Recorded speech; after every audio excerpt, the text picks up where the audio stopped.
മണവാളന്തക്കിന്റെ കാര്യം പറയുകയാണെങ്കിൽ ഒരു സൈഡ് നോക്കുകയാണെങ്കിൽ ഒരു ഫോൾട്ടാണ് എന്ന് വെച്ചാൽ സിനിമയിൽ പാട്ട് ചെയ്ത ചങ്ങായി അത് അവനാണ് ആ മണവാളന്തക്ക് ഉണ്ടാക്കിയ ചങ്ങായി, അവന് സിനിമയിൽ കൂടെ വന്നെന്ന് പറയും. അപ്പം അങ്ങനെയല്ല, ഇപ്പം ഞാൻ MHR എന്നുള്ള പേര് നിൽക്കുന്നത് ഞാൻ സ്വന്തമായിട്ട് ഉണ്ടാക്കിയ ഇൻഡിപെൻഡൻ്റ് ആയിട്ട് ചെയ്ത ട്രാക്കുകളോണ്ടാണ് MHR എന്നുള്ള പേര് ഇപ്പോൾ നിൽക്കുന്നത്. ലഹരിയും സംഗീതവും തമ്മിൽ ഏതെങ്കിലും തരത്തിൽ കണക്റ്റഡ് ആണോ? സംഗീതം വരാനായിട്ട് ലഹരി വേണം. ഞാൻ ലൈവ് വരുന്നത് എന്തെങ്കിലും പാട്ട് കേൾപ്പിക്കാനോ പാട്ട് വെക്കുന്നുണ്ടാവും, പക്ഷെ അതിൻ്റെ ഇടയിൽ മറ്റേ മാപ്പിൾ ലീഫില്ലേ ബ്രോ, കല്ലാണോ ബ്രോ ഏതാ സാധനം ഓണാണല്ലോ, ഉറക്കൊന്നും ഇല്ലേ, ഏതാ മൂട് പൊളി മൂട്.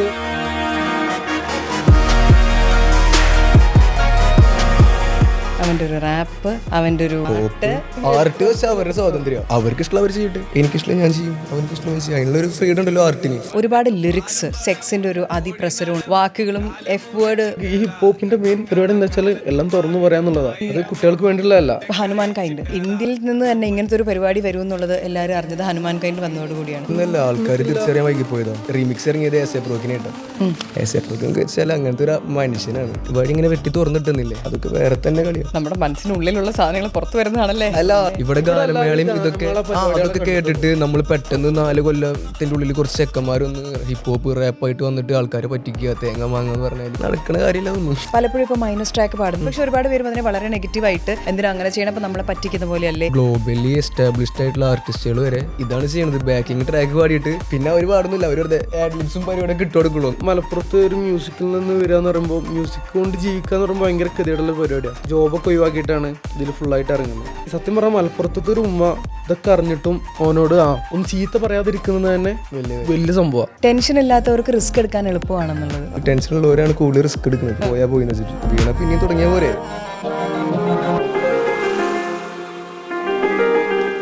Rap is something you do. Hip hop is something you live. Welcome to Life Behind the Mic podcast.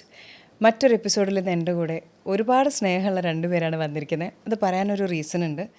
മലപ്പുറത്ത് നിന്ന് വന്നിരിക്കുന്ന ഒരാളുണ്ട്, മലപ്പുറത്തോട് തൊട്ടടുത്ത് നിൽക്കുന്ന ഒരാളുണ്ട്. അപ്പോൾ നിങ്ങൾ 2 പേരാണെങ്കിലും ഒരു തീരുമാനം എടുക്കുമ്പോൾ ട്രഡീഷണൽ ആയിട്ടുള്ള ഒരു ജോലി, താങ്കളുടെ ആഗ്രഹം? എനിക്ക് അങ്ങനെ ആഗ്രഹമൊന്നുമില്ല. നിങ്ങൾക്ക് എന്തായിരുന്നു? ഞാൻ +2 ഫെയിൽഡ് ആയ ഒരു വ്യക്തിയാണ് ഞാൻ. അപ്പോൾ അതിൻ്റെ ശേഷം ഒന്നും പ്രത്യേകിച്ച് പരിപാടിയൊന്നുമില്ല. അപ്പോൾ അതിനുശേഷം ഇതിലോട്ട് വരാൻ നേരത്ത് കൂടുതൽ സ്ട്രെങ്ത് വേണ്ടേ, ലൈക്ക് MHRലേക്ക് വരിക എന്ന് പറയുമ്പോൾ? അങ്ങനെയല്ല, ഞാനൊരു സ്റ്റാഫായിട്ട് വർക്ക് ചെയ്തിരുന്നു. ഒരു 5-8 കൊല്ലം സ്റ്റാഫായിട്ട് പല ഷോപ്പുകളിൽ വർക്ക് ചെയ്ത ആളാണ്. അങ്ങനെ വന്നതാണ്. അല്ലാതെ എനിക്ക് ഇന്ന ആഗ്രഹം മ്യൂസിക് തന്നെയാണ് ആഗ്രഹം. ആ ടൈമിൽ ഞാൻ 9-10 വർഷമായി മ്യൂസിക് ചെയ്യാൻ തുടങ്ങിയിട്ട്. അപ്പോൾ ഞാനിപ്പോൾ ഈ ഒരു ഷോപ്പിൽ വർക്ക് ചെയ്യണമെങ്കിലും മ്യൂസിക്കിൻ്റെ ഒപ്പം ഉണ്ട്. ഞാൻ അപ്പോഴും മ്യൂസിക് വർക്ക് ചെയ്തുകൊണ്ട് മ്യൂസിക് ചെയ്തുകൊണ്ടേ ഇരിക്കുക, പഠിച്ചുകൊണ്ടിരിക്കുക. പഠിക്കുക മീൻസ് സ്വന്തമായിട്ട് പഠിക്കുക, എവിടെയും പോയിട്ട് പഠിച്ചതല്ല അതൊന്നും. അപ്പോൾ ഈ മ്യൂസിക് പ്രൊഡക്ഷനൊക്കെ ആ ടീമിലും ഉണ്ട് 10 വർഷമായിട്ട്. ഇതൊന്നുമില്ല കേട്ടോ. ഞാൻ ചെരുപ്പിൻ്റെ ഷോപ്പിൽ വർക്ക് ചെയ്തിട്ടുണ്ട്, പിന്നെ കുറച്ചധികം ഷോപ്പുകളിൽ ചെരുപ്പ് സെയിൽസ്മാനായിട്ട് തന്നെ കൂടുതൽ വർക്ക് ചെയ്ത്, മൊബൈൽ ഷോപ്പുകളിൽ അങ്ങനെയൊക്കെ വർക്ക് ചെയ്ത് വന്നാൽ. അല്ലാതെ എനിക്ക് എഞ്ചിനീയർ അങ്ങനെ പറഞ്ഞിട്ടൊന്നും എനിക്ക് അത്തരം അത്യാഗ്രഹങ്ങളായിരുന്നില്ല. അല്ല, പക്ഷേ അങ്ങനെ ഒരു ഡിസിഷൻ എടുക്കാനുള്ള സ്ട്രെങ്ത് എവിടെ നിന്നാണ് വരണേ? ഡിസിഷൻ എടുക്കുകയെന്ന് വെച്ചാൽ ഞാൻ കണ്ടുകൊടുത്തുള്ള ഒരു ഫാമിലി നമ്മൾ ചെയ്യണത് എന്തായാലും വീട്ടിലേക്ക് പൈസ കൊടുക്കുന്നുണ്ടെന്ന് വെച്ചാൽ പിന്നെ അവർ അതിനൊരു എതിർപ്പ് അറിയില്ല. അതാണ് ഞാൻ കണ്ടതിൽ വെച്ചിട്ട്. ഇപ്പോൾ എൻ്റെ ആയാലും ഇവൻ്റെ ആയാലും. അല്ലാണ്ട് ഇപ്പോൾ ഇതിങ്ങനെ ചെയ്തുകൊണ്ടിരിക്കുകയാണെങ്കിൽ എത്ര കാലം അവർ ഫോഴ്സ് ചെയ്യാണ്ടിരിക്കില്ല നമുക്ക് പറയാൻ പറ്റില്ല. ചിലപ്പോൾ ഇതിങ്ങനെ ചെയ്തിട്ട് ഒരു മെച്ചമില്ലാണ്ട് നിൽക്കുകയാണെങ്കിൽ അവർ വേറെ പണി നോക്ക്, അങ്ങനെയാക്ക് ഇങ്ങനെയാക്ക് എന്നൊക്കെ പറഞ്ഞുകൊണ്ടിരിക്കും. പക്ഷെ ഇത് കുഴപ്പമില്ലാത്ത രീതിക്ക് ഇങ്ങനെ പോകുമ്പോൾ പിന്നെ അവർക്കൊന്നും പറയാൻ പറ്റില്ലല്ലോ. അതായത് നന്നാവുണ്ട്, വേറെ കുഴപ്പമില്ല, വള്ളിയൊന്നും പിടിക്കണില്ല, അടിപൊളിയായിട്ട് കുടുംബത്തേക്കൊന്നൊക്കെ കൊടുക്കുന്നുണ്ട്, നന്നാവുണ്ടെന്ന് കാണുന്നുണ്ട് കണ്ണിന് മുന്നിൽ. അപ്പോൾ പിന്നെ പിന്നെ വാപ്പാൻ്റെ കായ് ഒന്നുമില്ല, ഒക്കെ നമ്മൾ ഉണ്ടാക്കേണ്ടി വരും. അപ്പോൾ അല്ല, അങ്ങനെ കാര്യമായിട്ട് പറഞ്ഞതാ. അങ്ങനത്തെ ആൾക്കാർക്ക് മാത്രമല്ല, അങ്ങനത്തെ ആൾക്കാരും ഉണ്ട്. ബട്ട് അങ്ങനെയല്ല, ആ ചോദ്യത്തിൽ കുറച്ച് പ്രശ്നമുണ്ട്. അല്ല, ഞാൻ അറിയാൻ വേണ്ടി ചോദിച്ചത്. അങ്ങനല്ല, കോൺസെപ്റ്റ് ഉണ്ട്, ടെൻഷൻ ഇല്ലാത്തവർക്ക് റിസ്ക് എടുക്കാൻ എളുപ്പമാണെന്നുള്ളത്. ടെൻഷനുള്ളവരാണ് കൂടുതൽ റിസ്ക് എടുക്കുന്നത്. പോയാ പോയിന്ന് വെച്ചിട്ട് വീണ പിന്നെയും തുടങ്ങിയ പോരെ. ഒരു ഭയങ്കര തോട്ടാണ്, എല്ലാവർക്കും ധൈര്യം ഉണ്ടാവില്ല. ധൈര്യമല്ല, എന്നെ സംബന്ധിച്ച് കറക്റ്റ് സമയത്ത് എല്ലാം കൊണ്ടും എത്തിപ്പെട്ടതാണ്. അതായത് ഡിഗ്രി കഴിഞ്ഞ് നിൽക്കുന്ന സമയത്താണ്, ഡിഗ്രി ലാസ്റ്റ് ഇയർ പഠിക്കുമ്പോഴാണ് എനിക്ക് ഫസ്റ്റ് ഇത് ബ്രേക്ക് ത്രൂ കിട്ടുന്നത് പാട്ടിൻ്റെ. അത് കഴിഞ്ഞ് ഞാൻ അവസാനത്തെ എക്സാം എഴുതുന്നതിന് ഒരാഴ്ച മുന്നെയാണ് വലിയൊരു ബ്രേക്ക് ത്രൂ കിട്ടുന്നത്, പടച്ചോര് ഇറങ്ങിയിട്ട്. അപ്പോൾ എനിക്ക് പിന്നെ ഈസി ആയിരുന്നു. വിഷൻ ക്ലിയർ ആയിരുന്നു എന്ത് ചെയ്യണമെന്ന്. എനിക്ക് പിന്നെ ചെയ്യണ്ടെങ്കിൽ ഒരു കാര്യത്തേക്ക് 100% കൊടുക്കണം. രണ്ടും കൂടി ചെയ്താൽ എനിക്ക് നടക്കൂല. അതായത് ഒന്നല്ലെങ്കിൽ പാട്ട് മാത്രം, അല്ലെങ്കിൽ പഠിപ്പ്, ജോലി, ഗവൺമെന്റ് 9 to 5 പരിപാടി, പ്രാരാബ്ദം പരിപാടിയൊക്കെ പിടിച്ചു പോകണം. അപ്പം ഞാൻ വിചാരിച്ച് വേറെ കുഴപ്പമൊന്നുമില്ലല്ലോ, അങ്ങനെ ഏതായാലും ഇപ്പോൾ ഇങ്ങനെ നിൽക്കുന്നുണ്ട്, ചിലപ്പോൾ ഇനി കുറച്ചുകൂടി മെച്ചപ്പെട്ടാലോ. അത് നല്ല തോട്ടാണ്. അത് അങ്ങനെ ആ ഒരു ഗട്ട് ഫീലിംഗ് അതിൽ വിശ്വസിച്ചതാ, വേറെ ഒന്നുമല്ല. ഇതിപ്പോൾ എത്ര കാലം പോകുന്നത് എനിക്ക് തന്നെ അറിയില്ല. അതങ്ങനെയാണല്ലോ, നാളത്തെ ദിവസം വരെ അൺസർട്ടൈനാണ്, എന്തുണ്ടാവുമെന്ന് പറയാൻ പറ്റില്ല. പക്ഷേ പോയിടത്തോളം ഹാപ്പിയാണ്. ഇപ്പം പോകുന്നുണ്ട്. പിന്നെ അടിപൊളിയല്ലേ. ആ അന്നന്നത്തെ ദിവസം ജീവിച്ച് മുന്നോട്ട് പോവുക. അന്നത്തെയും പിറ്റേത്തെയും അതിൻ്റെ അപ്പുറത്തൊക്കെ ദിവസം ജീവിച്ചുകൊണ്ടിരിക്കുന്നുണ്ട്. ഇനി ഈ ഒരു MHR എന്ന് പറയുന്ന പരിപാടി തുടങ്ങുന്നത് ഒരു തുക്കട ലാപ്ടോപ്പിലാണ് എന്ന് പറഞ്ഞ സെന്റൻസ് കറക്റ്റ് ആണോ? അതെ അതെ. ഒരു മണവാളത്തൊക്കെ പാട്ട് ഞാൻ ചെയ്തിട്ടുണ്ടായിരുന്നു തല്ലുമാലയിൽ. അപ്പോൾ അതൊക്കെ ചെയ്തത് ഞാനൊരു 18,000 രൂപയുടെ സെക്കൻഡ് ഹാൻഡ് ലാപ്ടോപ്പ് എടുത്തിട്ടാണ് അത് ഞാൻ ഉണ്ടാക്കുന്നത്. തല്ലുമാല മൂവിയിൽ അങ്ങനെയാണ് സ്റ്റാർട്ട് ചെയ്ത്. ഒരു 18,000 രൂപയുടെ ചെറിയ ലാപ്ടോപ്പ്, ഒരു 4GB റാമൊക്കെ വെച്ചിട്ടുള്ള ഒരു ലാപ്ടോപ്പിൽ വെച്ചിട്ടാണ് അതിൻ്റെ ബീറ്റ് ഉണ്ടാക്കുന്നത്. ഈ അങ്ങനത്തെ ഒരു ലാപ്ടോപ്പിൽ തുടങ്ങിയിട്ടാണ് അതിൽ സ്നേഹവും ദുഃഖവും പ്രണയവും എല്ലാം അതിൻ്റെ ഉള്ളിൽ ഒളിപ്പിച്ച് വെച്ചിട്ടാണ് കൊണ്ടുവരിക. അപ്പോൾ എത്രത്തോളം സംഗീതം കണക്റ്റഡ് ആണ് ലൈഫുമായിട്ട്? അങ്ങനെ ഞാൻ പറഞ്ഞുതരാം, എനിക്കറിയില്ലല്ലോ. പറഞ്ഞു തരണം. എത്രത്തോളം കണക്റ്റഡ് ആണെന്ന് ചോദിച്ചാൽ ഇതിനെങ്ങനെ ഉത്തരം തരാമെന്ന് എനിക്ക് മനസ്സിലാവുന്നില്ല. എനിക്കറിയാത്തോണ്ട് കേട്ടോ എൻ്റെ പ്രശ്നം. എന്ന് വെച്ചാൽ ഞാനിപ്പോൾ എങ്ങനെ അതിൻ്റെ ഉത്തരം പറയാം, എനിക്ക് കിട്ടുന്നില്ലടാ. സംഗീതം എത്രത്തോളം എൻ്റെ ലൈഫിൽ ഇമ്പോർട്ടൻ്റ് ആണ്, മനസ്സിലായി. അപ്പോൾ എനിക്ക് എന്താ പറയാൻ തോന്നുന്നത് അത് പറയാ. പരിപാടി സംഗീതം വളരെ ഇമ്പോർട്ടൻ്റ് ആണ്. അതിലാണ്ട് ഊണിലും ഉറക്കത്തിലും സംഗീതമാണ്. അങ്ങനെ ഊണിലും ഉറക്കത്തിലൊക്കെ സംഗീതം പറയുമ്പോൾ ഞാൻ പറഞ്ഞല്ലോ കുറച്ച് അധികമായിട്ടുള്ളതാ ഈ പരിപാടി. ഞാൻ 10 വർഷമായിട്ടുള്ള. അപ്പോൾ എങ്ങനെയാണത് പറയാ, അത് അങ്ങനെയാണ്. സംഗീതം എന്ന് വെച്ചാല് വളരെ അത് ലൈഫിൽ നമ്മളോട് കണക്ട് ആയിട്ട് നമ്മളൊപ്പം പോണ ഒരു സംഭവം നമ്മൾ തന്നെയാണത്. അതെ, സംഗീതമാണല്ലോ നമ്മളാക്കണത്. ഇതുപോലെ തന്നെ ഇപ്പം മണവാളൻ, തഗ്, പടച്ചോറ് ഇതെല്ലാം ഇത് നിങ്ങളുടെയാണ്. പക്ഷെ വളരെ വൈകിട്ടാണ് നിങ്ങൾ പുറത്തേക്ക് വരുന്നത്. എന്തുകൊണ്ടാണ് മറഞ്ഞിരുന്നേ കുറേ കാലം? മറഞ്ഞിരുന്നല്ല, ആൾക്കാർ തിരിച്ചറിയാൻ വൈകിപ്പോയതോ. ഞാൻ ലൈക്ക് ഏതിലും മണവാളൻ തക്കിൻ്റെ കാര്യം പറയുകയാണെങ്കിൽ എനിക്കത് അതിൻ്റെ പ്രശ്നമല്ല. ഞാനത് എനിക്ക് വേണ്ട രീതിയിലുള്ള സാധനം കിട്ടിയിട്ടില്ല അതിൽ. മണവാളൻ തക്കിൽ കുഴപ്പമില്ല. അപ്പോൾ മണവാളൻ തക്കിലാണ് ഞാൻ എൻ്റെ പേര് വന്ന് മണവാളൻ തക്കിൻ്റെ ട്രാക്കിലിൻ്റെ പേര് സ്പോട്ടിഫൈയിൽ ആർട്ടിസ്റ്റ് പോലെ വന്നിരുന്നുണ്ടെങ്കിൽ ഞാനിപ്പോൾ ആ സിനിമയിൽ വർക്ക് ചെയ്തൊന്നായിരുന്നു. ഞാൻ ഇപ്പോൾ ആലോചിക്കുന്ന ഒരു നല്ല കാര്യം തന്നെയാണ്. കാരണം ഇപ്പോൾ ഒരു ഇൻഡിപെൻഡൻ്റ് ആർട്ടിസ്റ്റ് എന്നുള്ള രീതിയിൽ നിൽക്കാൻ പറ്റുന്നുണ്ട്. മറ്റേത് മണവാളൻ തക്കിൽ MHR എന്നുള്ള പേര് വന്നിരുന്നുണ്ടെങ്കിൽ അത് എനിക്ക് പറ്റിയൊരു ഫോൾട്ട് ആയിരുന്നു. അന്ന് ഒരു സൈഡ് നോക്കുകയാണെങ്കിൽ ഒരു ഫോൾട്ടാണ്. എന്ന് വെച്ചാൽ എന്താ പറയുക, മ്യൂസിക് 24/7 അങ്ങനെ മ്യൂസിക് പ്രൊഡ്യൂസേഴ്സിൻ്റെ പേരൊന്നും സ്പോട്ടിഫൈയിൽ വെക്കാൻ പറ്റില്ല. ബീറ്റ് ഉണ്ടാക്കി ഞാനാണ്. സാധാരണ എല്ലായിടത്തും മ്യൂസിക് പ്രൊഡ്യൂസർ എന്നുള്ള ആളെ പേര് സ്പോട്ടിഫൈയിൽ ആർട്ടിസ്റ്റ് ആയിട്ട് തന്നെ കാണിക്കും. അപ്പോൾ അവർക്കന്ന് വെക്കാൻ പറ്റില്ല. മ്യൂസിക് പ്രൊഡ്യൂസേഴ്സിനെ തന്നെ എന്താണെന്ന് അറിയില്ല എന്നുള്ള രീതിയിലായിരുന്നു. അപ്പോൾ അതുകൊണ്ടാണ് അന്ന് എൻ്റെ പേര് പുറത്തു വരായിരുന്നത്. അത് ഞാൻ വിചാരിച്ചുകൊണ്ടല്ല, അവർ വെക്കാനുള്ളൊരു സംഭവം എനിക്ക് തന്നിട്ടില്ല. അപ്പോൾ അതുകൊണ്ടാണ്. അപ്പോൾ ഞാൻ പറഞ്ഞല്ലോ, ഇപ്പോൾ അതുകൊണ്ട് എനിക്ക് ഓക്കെ അടിപൊളി അങ്ങനെ ചെയ്ത് തന്നെ നന്നായെന്ന് വിചാരിക്കുക. കാരണം ഇപ്പം പറഞ്ഞു അന്ന് വന്നിരുന്നെങ്കിൽ സിനിമയിൽ പാട്ട് ചെയ്ത ചങ്ങായി അതാ, ഓനാണ് ആ മണവാളത്തൊക്കെ ഉണ്ടാക്കിയ ചങ്ങായി, ഓന് സിനിമയിൽ കൂടെ വന്നെന്ന് പറയും. ഇപ്പം അങ്ങനെയല്ല. ഇപ്പം ഞാൻ MHR എന്ന് പറഞ്ഞ പേര് നിൽക്കുന്നത് ഞാൻ സ്വന്തമായിട്ട് ഉണ്ടാക്കിയ ഒരു സിനിമയ്ക്ക് വേണ്ടി ഒന്നും ചെയ്യാതെ ഇൻഡിപെൻഡൻ്റ് ആയിട്ട് ചെയ്ത ട്രാക്കുകളോണ്ടാണ് MHR എന്നുള്ള പേര് ഇപ്പോൾ നിൽക്കുന്നത്. അപ്പോൾ അതുകൊണ്ട് എനിക്ക് വലിയൊരു കാര്യമായിട്ട് തന്നെ തോന്നുന്നുണ്ട്. അത് ഇൻട്രോവേർട്ട് ആയതുകൊണ്ടൊന്നല്ല അന്ന് വന്നെന്ന് ഞാൻ ഉദ്ദേശിച്ചിട്ടോ. എന്താ പറയുന്നത്? അല്ലേ, ഞാൻ എൻ്റെ കാര്യം പറഞ്ഞല്ലേ. അല്ല, എൻ്റെ കാര്യം പറഞ്ഞാണെന്ന്. മറ്റേ ഒറ്റയ്ക്ക് എന്ന് പറഞ്ഞപ്പോഴേ പ്രൗഡായിരിക്കുമല്ലോ, കാരണം വേറെ ആരും തന്നല്ലോ. ഒറ്റയ്ക്ക് മറ്റേ വഴിവെട്ടി വന്നവനെ, അങ്ങനെ ഒറ്റയ്ക്ക് വഴിവെട്ടി വന്നവൻ. ഏതെങ്കിലും ഒരു പോയിന്റിൽ മ്യൂസിക് ചെയ്തതിൽ, കൈമാറ്റം ചെയ്തതിൽ, വിറ്റതിൽ, റൈറ്റ്സ് കൊടുത്തതിൽ എനിക്കൊരു മണ്ടത്തരം പറ്റിപ്പോയി, അല്ലെങ്കിൽ ഇങ്ങനെ അല്ലായിരുന്നു വേണ്ടെന്നൊരു പോയിന്റിൽ എപ്പോഴെങ്കിലും എത്തിയിട്ടുണ്ടോ? ഞാനിതുവരെ മണവാളന്തൊക്കെ അല്ലാതെ വേറെ എന്തെങ്കിലും റൈറ്റ്സ് ഞാൻ കൊടുത്തിട്ടില്ല. ഒക്കെ എൻ്റെ സ്വന്തം ട്രാക്കുകൾ. അപ്പോൾ ഞാനൊരു വട്ടം എന്ന് പറഞ്ഞ EP ഇറക്കിയിരുന്നു. അതിൽ 4 ട്രാക്കാണ്.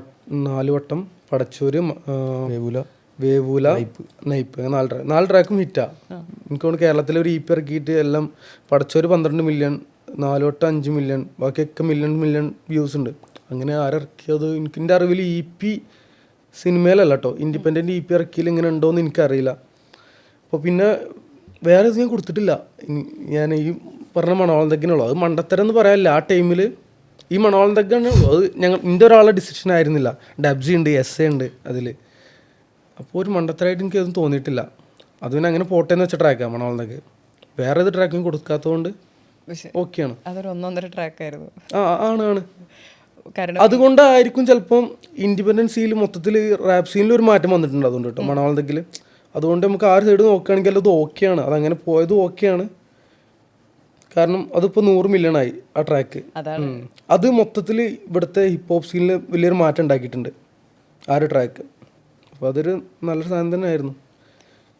അത് ആ സിനിമയിലല്ലെങ്കിലും അത് ഹിറ്റാവും. പക്ഷെ ആ സിനിമയിലായതുകൊണ്ട് ഒന്നുകൂടെ പുഷ് കിട്ടിയിട്ടുണ്ട് ആ ട്രാക്കിന്.